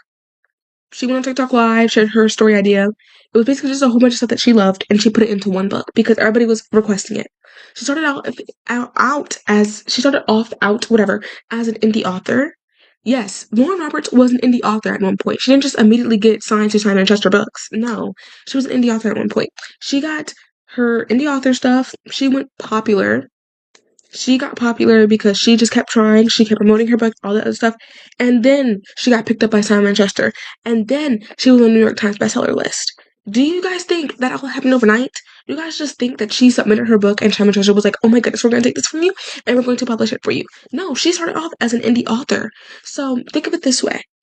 If you write your book now, if you do your second and your third drafts now, if you your book edited, if you get your book formatted now, if you publish your book now, this year, next year, whatever, you're going to make it onto that #1 bestsellers list. That is my mindset. My mindset is Lauren Roberts started off as an indie author, and now she's one of the biggest, not the biggest, but one of the biggest young adult fantasy authors out there. Well, not fantasy, but young adult romantasy. Well, technically it is fantasy. Young adult romantasy authors out there. You say Lauren Roberts, everybody's ears perks up, whether they love her or they hate her. Everybody's ears perks up because everybody knows her name in book talk. The book talk community knows her name. So that is the mindset that I have, and that's the same mindset that you should have. We don't speak negativity into life because our words. Oh my goodness, what Bible verse is that? Oh my days. There's a Bible verse that's like, your tongue is like the doer of life or something like that. No, I haven't read my Bible in a week. I didn't bring it with me to camp because I literally was like, I'm gonna pack it on the last day because I still gotta use it, and I literally forgot it here, and I've picked it up since. I really need to open up my Bible, as you guys can see, but like I was saying, there's like the Bible literally says our tongues speak life. So why are we speaking negativity? You speak positivity, you receive positivity. You cannot, cause guess what? The devil is waiting for you to speak that negativity so that way he can. Oh my goodness, I just lost my words. Ooh, what was I about to say? So that he can so that he can make the negativity happen. So that way he can make the negativity happen. Y'all, it's all in what we say, what we think, and it's all in our mindset, and it's all in our ways of life and ways of living. That's how you and God determine how this is gonna end up, how this is gonna turn out. So if you're constantly comparing yourself to Jenny Han or Sarah Adams or Suzanne Collins and saying, well, they have this and they have all this and they have all that and they have this, do you think you're ever going to see the positive outcome of the work that you have done? No, because you're constantly, no, I don't care if you're like, yes, yes, yes. No, because if you're constantly comparing yourself to somebody else and somebody else's book and somebody else's work, you're not going to ever equate to them. Because, first of all, everybody's writing style is different. Second of all, you're not them. You are you. And I say this because it's true. You are lovely the way you are. You are amazing. You are blessed. You are blessed. I love how this went from an entire episode about this book and then I just ended up literally blessing all of you. No apologies, but I just find that really funny. I just find that really funny. But yeah. So I really want to end off this episode with a good note. I'm glad that I remembered that because that is just something that I wanted to tell all of you because it is true. Your mindset conducts how such and such is going to work out. And just the mindset thing not only applies to writing your book, but it also applies to your entire life. Like I told you, embarrassment is a mindset. If you get embarrassed and you say, oh, that's so embarrassing, you're going to be embarrassed. If you're thinking, I'm not doing this for them, I'm doing this for God and myself, You're not going to be embarrassed. If you're thinking, oh, I'm dancing in front of all these people, it's going to be embarrassing. But if you're saying, I'm doing this for fun, it's not going to be embarrassing. I had to speak in front of 700 people on Friday because I won my business pitch competition. And I can speak in front of people. I have this YouTube channel. I speak in front of thousands upon thousands of people every time I upload. You know, I get thousands upon thousands of views on my YouTube shorts when I post them.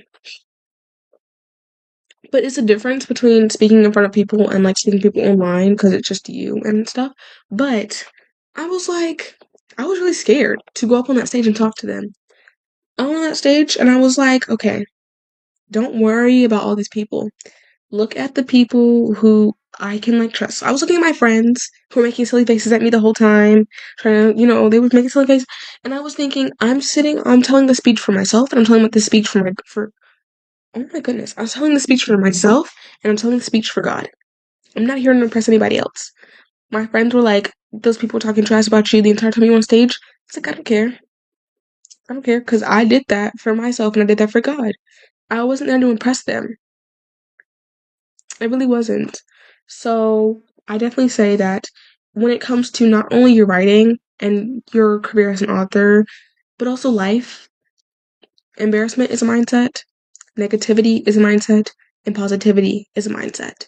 And which out of all three of those mindsets that I just spoke, which do we want the most?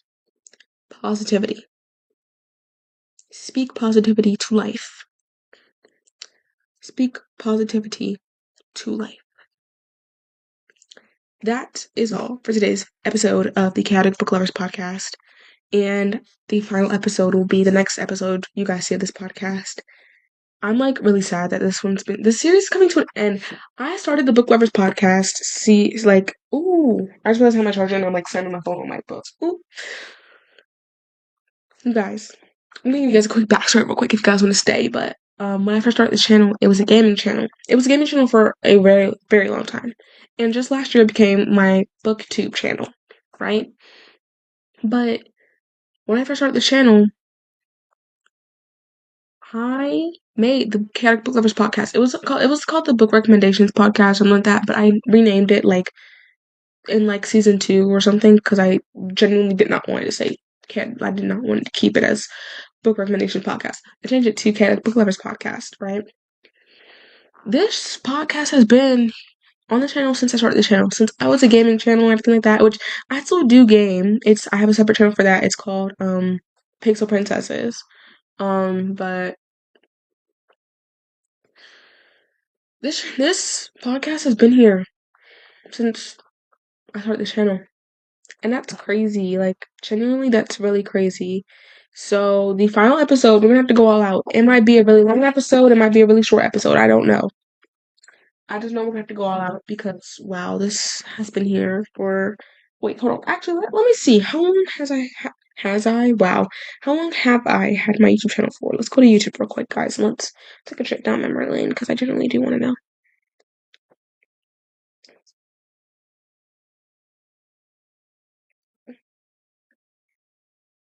Help? I actually don't know.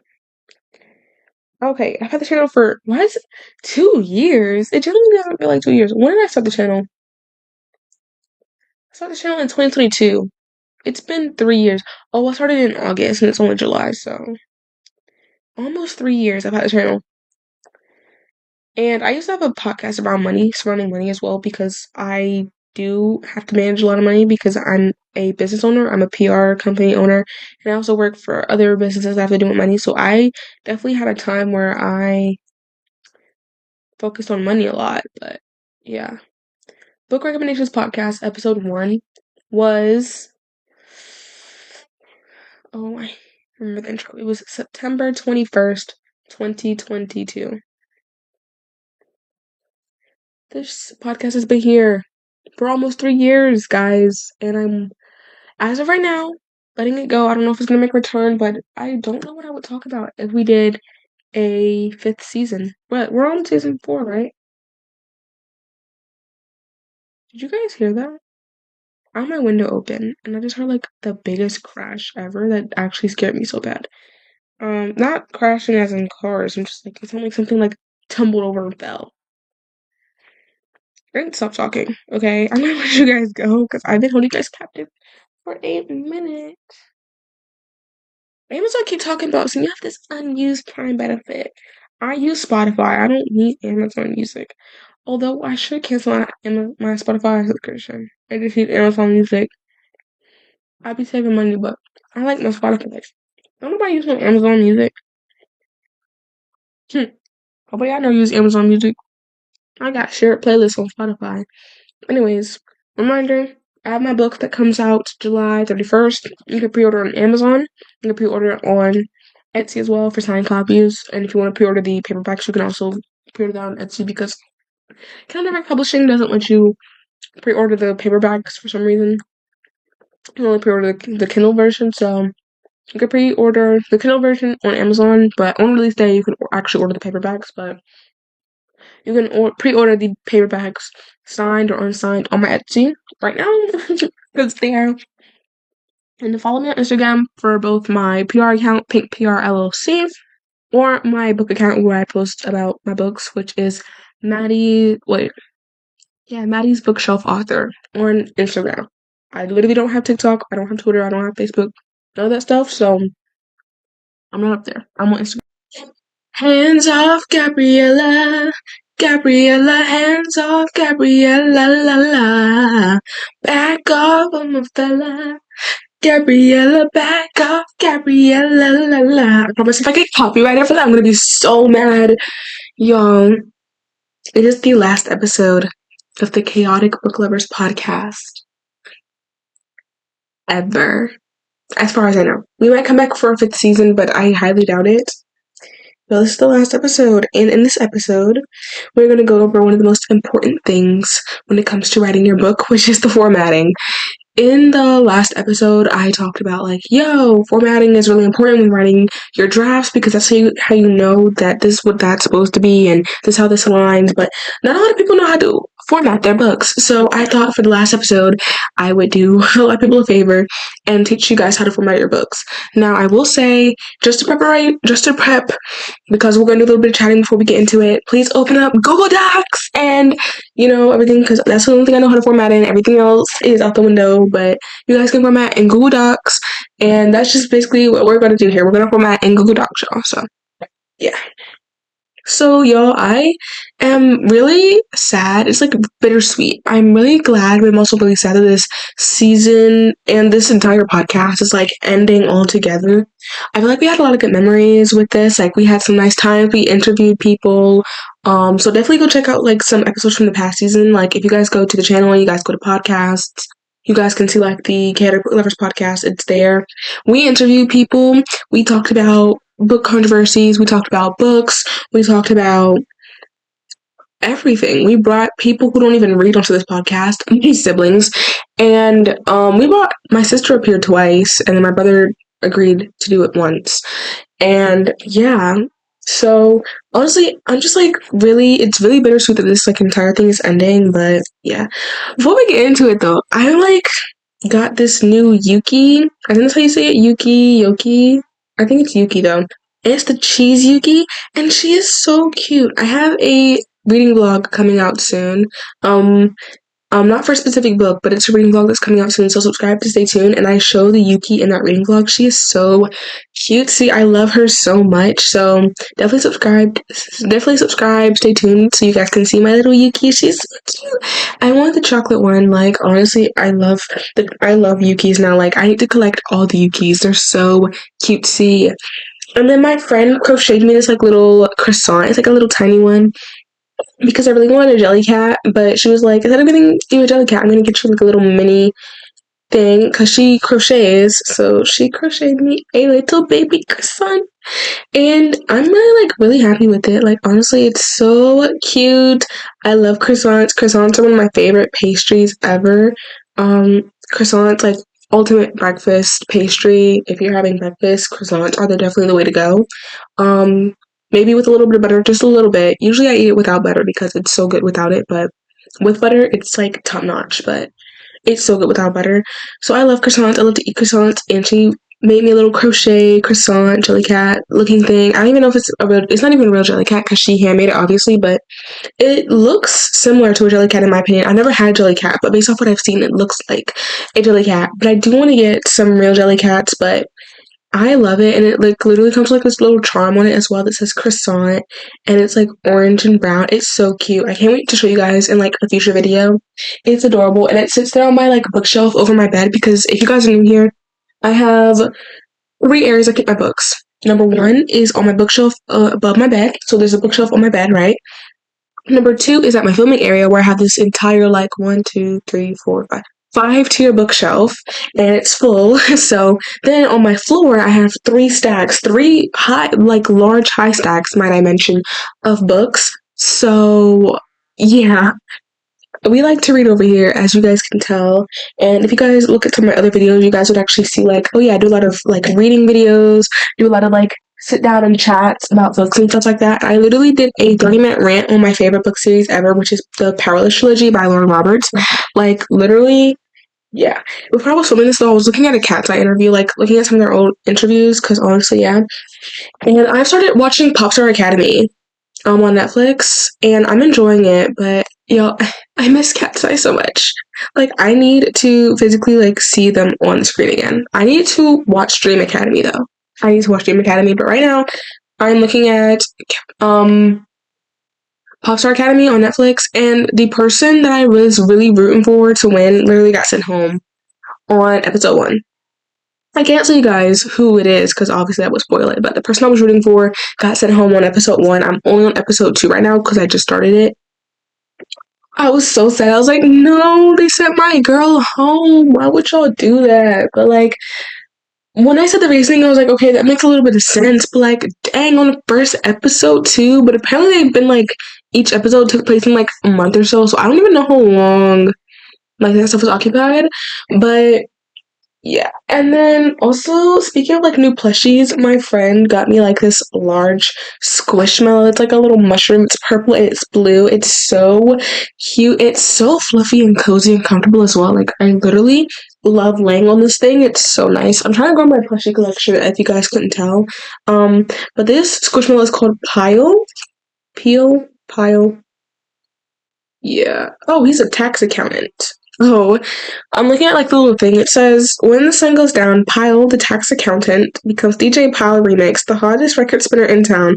From disco to dubstep, this far out Fungus loves helping Mallows dance the night away. In fact, dance the night away. In fact, they sometimes boogie till breakfast. Got any requests? Oh, okay, well, period, Pyle.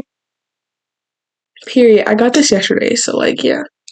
It's so comfy cozy. Oh my goodness. It's so comfy cozy. What are you guys currently reading though? What are you guys currently reading? I'm currently reading Meant for Now by Alison Speckett, and I'm only 50 something pages in, and I think this is gonna be a 5-star read for me. Like, it's genuinely so good. It's so good. Honestly, I love it so much. And I'm also currently reading A Girl Named Ivy at the same time, but I took a break from that to read Meant for Now, and then I'm probably gonna circle back and finish A Girl Named Ivy. I'm only 30 something pages into A Girl Named Ivy though. Yeah, Girl Named Ivy is by Allie Marie, by the way, in case anybody was wondering. But yo, let's actually try to get to the episode. I'm so sad. So I'm really sad. It's bittersweet because it's the last episode as far as I know. I don't think it's gonna be season 5. So this is like the last episode of not only season 4, but all together. And after this, you guys are gonna like get the marathon that comes out and everything like that. And I just think it's like crazy that I've been doing this specific podcast since my channel started back when I used to be a gaming channel. Like, cause y'all may see like on my channel, if you go to like the channel page and you can see like the For You recommended or whatever, you guys will see some gaming videos. Cause I used to game up here, but now I have a separate channel for that. And then I have my book channel.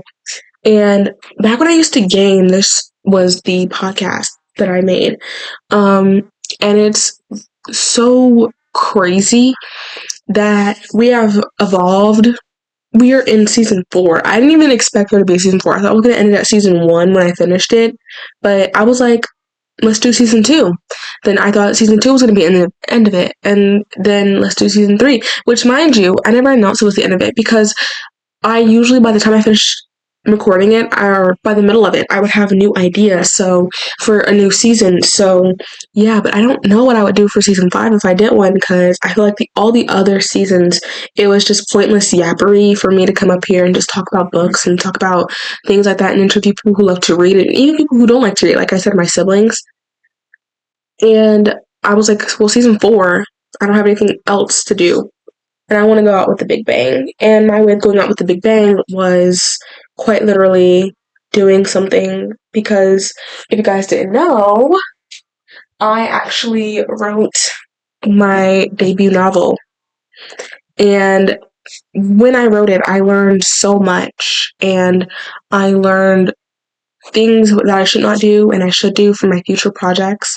And honestly, I was like, you know what I should do for season 4 to go out with a big bang? I should tell people what to and what not to do when writing their book, as in the like states of advice, like tips and tricks to help it make your process easier. That's how I want to go out with a big bang. So yeah, but you guys can go ahead and pre-order the signed copies using the Etsy link in my description, or you guys can order the paperback off of Amazon. The Ruined Royals by Madison Hall. It's my book. I spent 3.5 years on this book, 3 years writing it, and it spent 6 months in the editing process. And it was edited, I'm going to say, about twice. So, almost 3 times, actually. I spent, but my editor as well, we spent so much time perfecting this book so that way it was something that was enjoyable for YA readers. And as a YA reader myself, someone who mainly reads YA, my book is YA novel. It is a YA novel. It is clean, it is fantasy, and I'm gonna just read you guys the synopsis real quick. Just like, you know, her father died. Oh, wait, sorry. Amira. Her father died when she was little because she wasn't strong enough. Now she is. She's now part of the royal family, and the guards around here are out to get her. Her stern, stoic, strict demeanor is enough to defeat them, but will the jealousy of her sister get her before it's too late?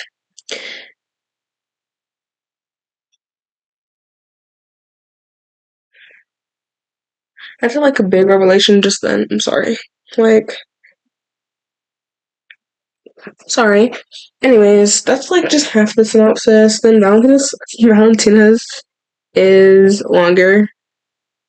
Well, hers is not longer, but there's more to it. But if you guys want to order it, it's in the link in the description down below. But let's just go ahead and get into the formatting process of your book. Now, I'm not able to show it. Actually, I might be able to. Give me 1 second.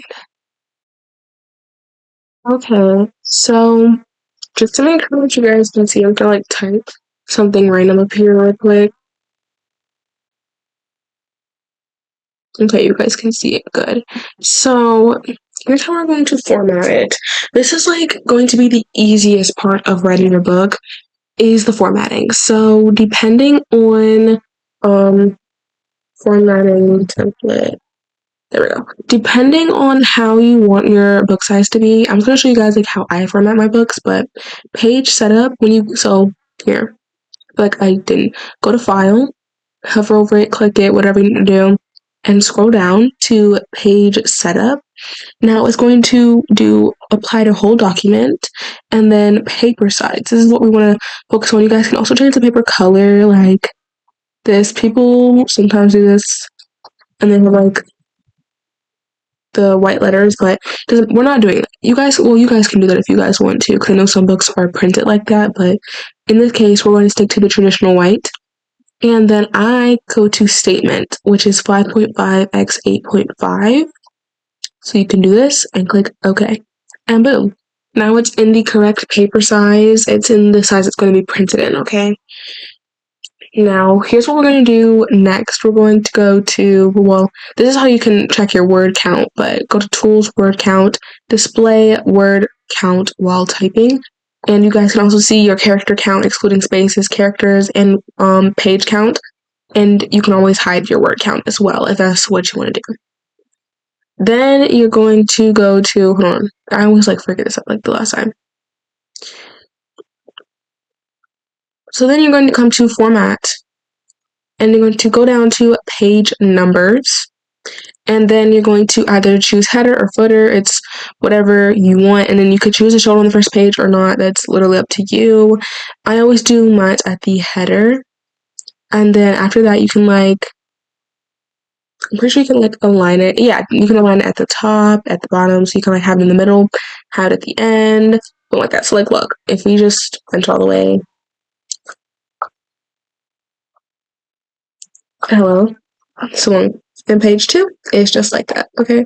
So obviously it's time, like when it comes to writing, how are we going to do this? Oh, I didn't even do that. This is a new keyboard. I'm still trying to learn it. Still trying to learn the ropes. So what I do for my book size is I come to times, and I think I'll just like start using like, so I use 12. The font is 12, and then I use the font size is 12, and then I use the Times New Roman font. This is just what works for me, so boom, just like this. Good. That's how it's gonna turn out. Okay, so then when it comes to the actual alignment and how you want to do this, if you want yours to be like this, where it's like this, and I like the color, insert color. So yeah, you can have it like this. It can be in this type of alignment system, but you can also do the way that I do it, which is just the boom, which kind of gives it much more spacing. I want to say, I don't know why that period is there, but it gives it much more spacing. But usually this is how it is. It's against the side. So that's like the basics. Now, here's a mistake that I made. I made the mistake of having lines in the center.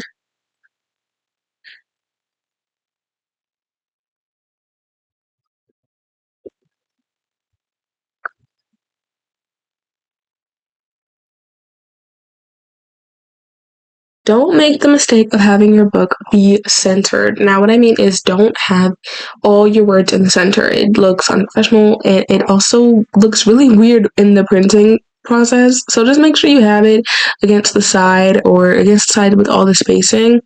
But one of these should do the trick for you. I would never recommend you do this or this. Like these two are like big no-nos when it comes to writing your book. These two are your best friends. Like, either of these can help you. Now, when it comes to the title, this is when you can use this. You can use the middle one for the title, the chapter heading. Go to title, and then you can choose whatever font you want, and you can just do like chapter 1, hello. Now I'm gonna give you guys a little tip if you're like doing the names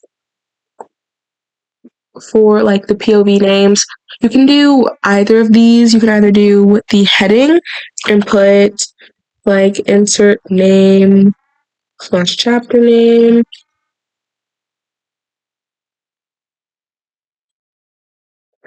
So like that, and then you put it in the middle. You can either do this, or you can always do what I do, which is also putting it in the title and just changing the font. No, this is the same font. Help. You can always put it in the title mode and put it in the different font that you want. But whatever works better for you. I think if you're doing like chapter names, it would be better to put heading 1. But if you're just doing like POV names, then you could just do the title.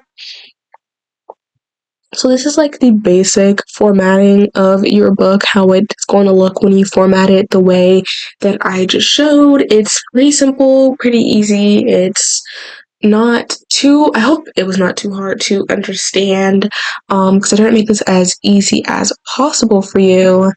And let's say you're trying to like put in some images, so you can do like this.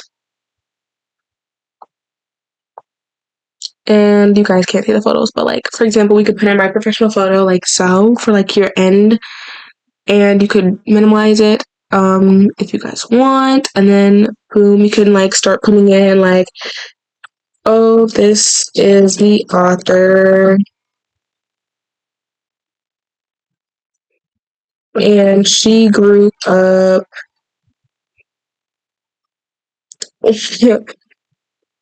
She likes.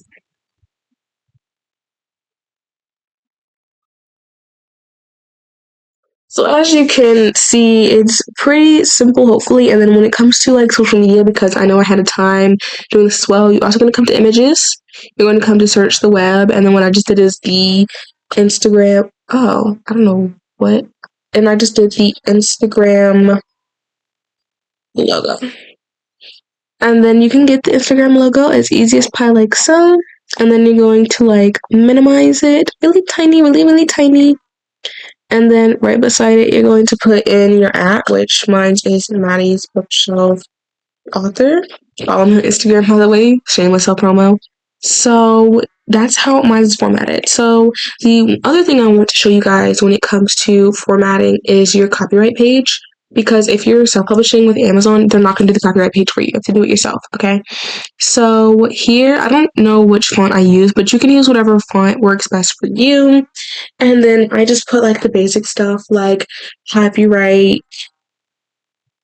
and then insert your year. And then you're gonna put your name by insert author name. Like this is like the basic template, I guess, if you want to do that. And then you can put all rights reserved. Now this is not the font I use for my book. It's just the Times font because that's what we have on right now. And then it says no part of this book reproduced in any form or in any electronic means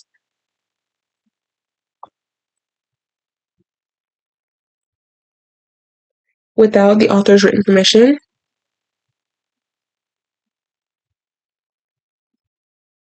And then you can do the next paragraph, which is all characters, places, names, and incidents are fiction. In that same paragraph, you're going to do anything that correlates with real incidents. So, anything that correlates with real incidents are fiction. I don't know how to come in there. A fiction. Oh, wait. No, I was right. I just was looking at the wrong thing. Incidents, places, people, or death is hello, I can't spell. Coincidental. But once again, this is a new computer, so I'm still trying to learn the keys because it's different from my other keyboard.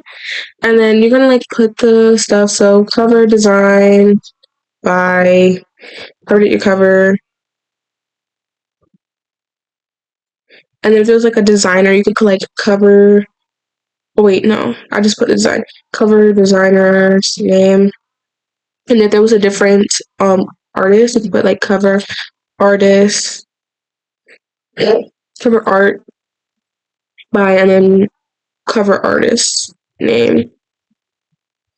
And then you can also put your editor, which I did, which is edited by, and then put your editor's name. And boom, that's how yours. I think it's just because I'm tired, but yeah, this is how your copyright page should look. It doesn't have to look exactly like this. You can also change up no part of this book should be reproduced. But you can change it up. You can change this up as well. This is just like the basic template for all that jazz. So yeah, I really do hope that this episode helped you guys out because I would have hoped when I started my journey to have had something to show me like the ropes and everything like that. So I'm glad if I can help you guys today. Thank you all so much for watching. And this is so bittersweet because we're not gonna have another episode of this, but I will see you guys in my next video. Not my next podcast episode, but my next video. Or I will see you guys at the marathon. Love you all so much. My dear kisses. Mwah. Mighty out and goodbye.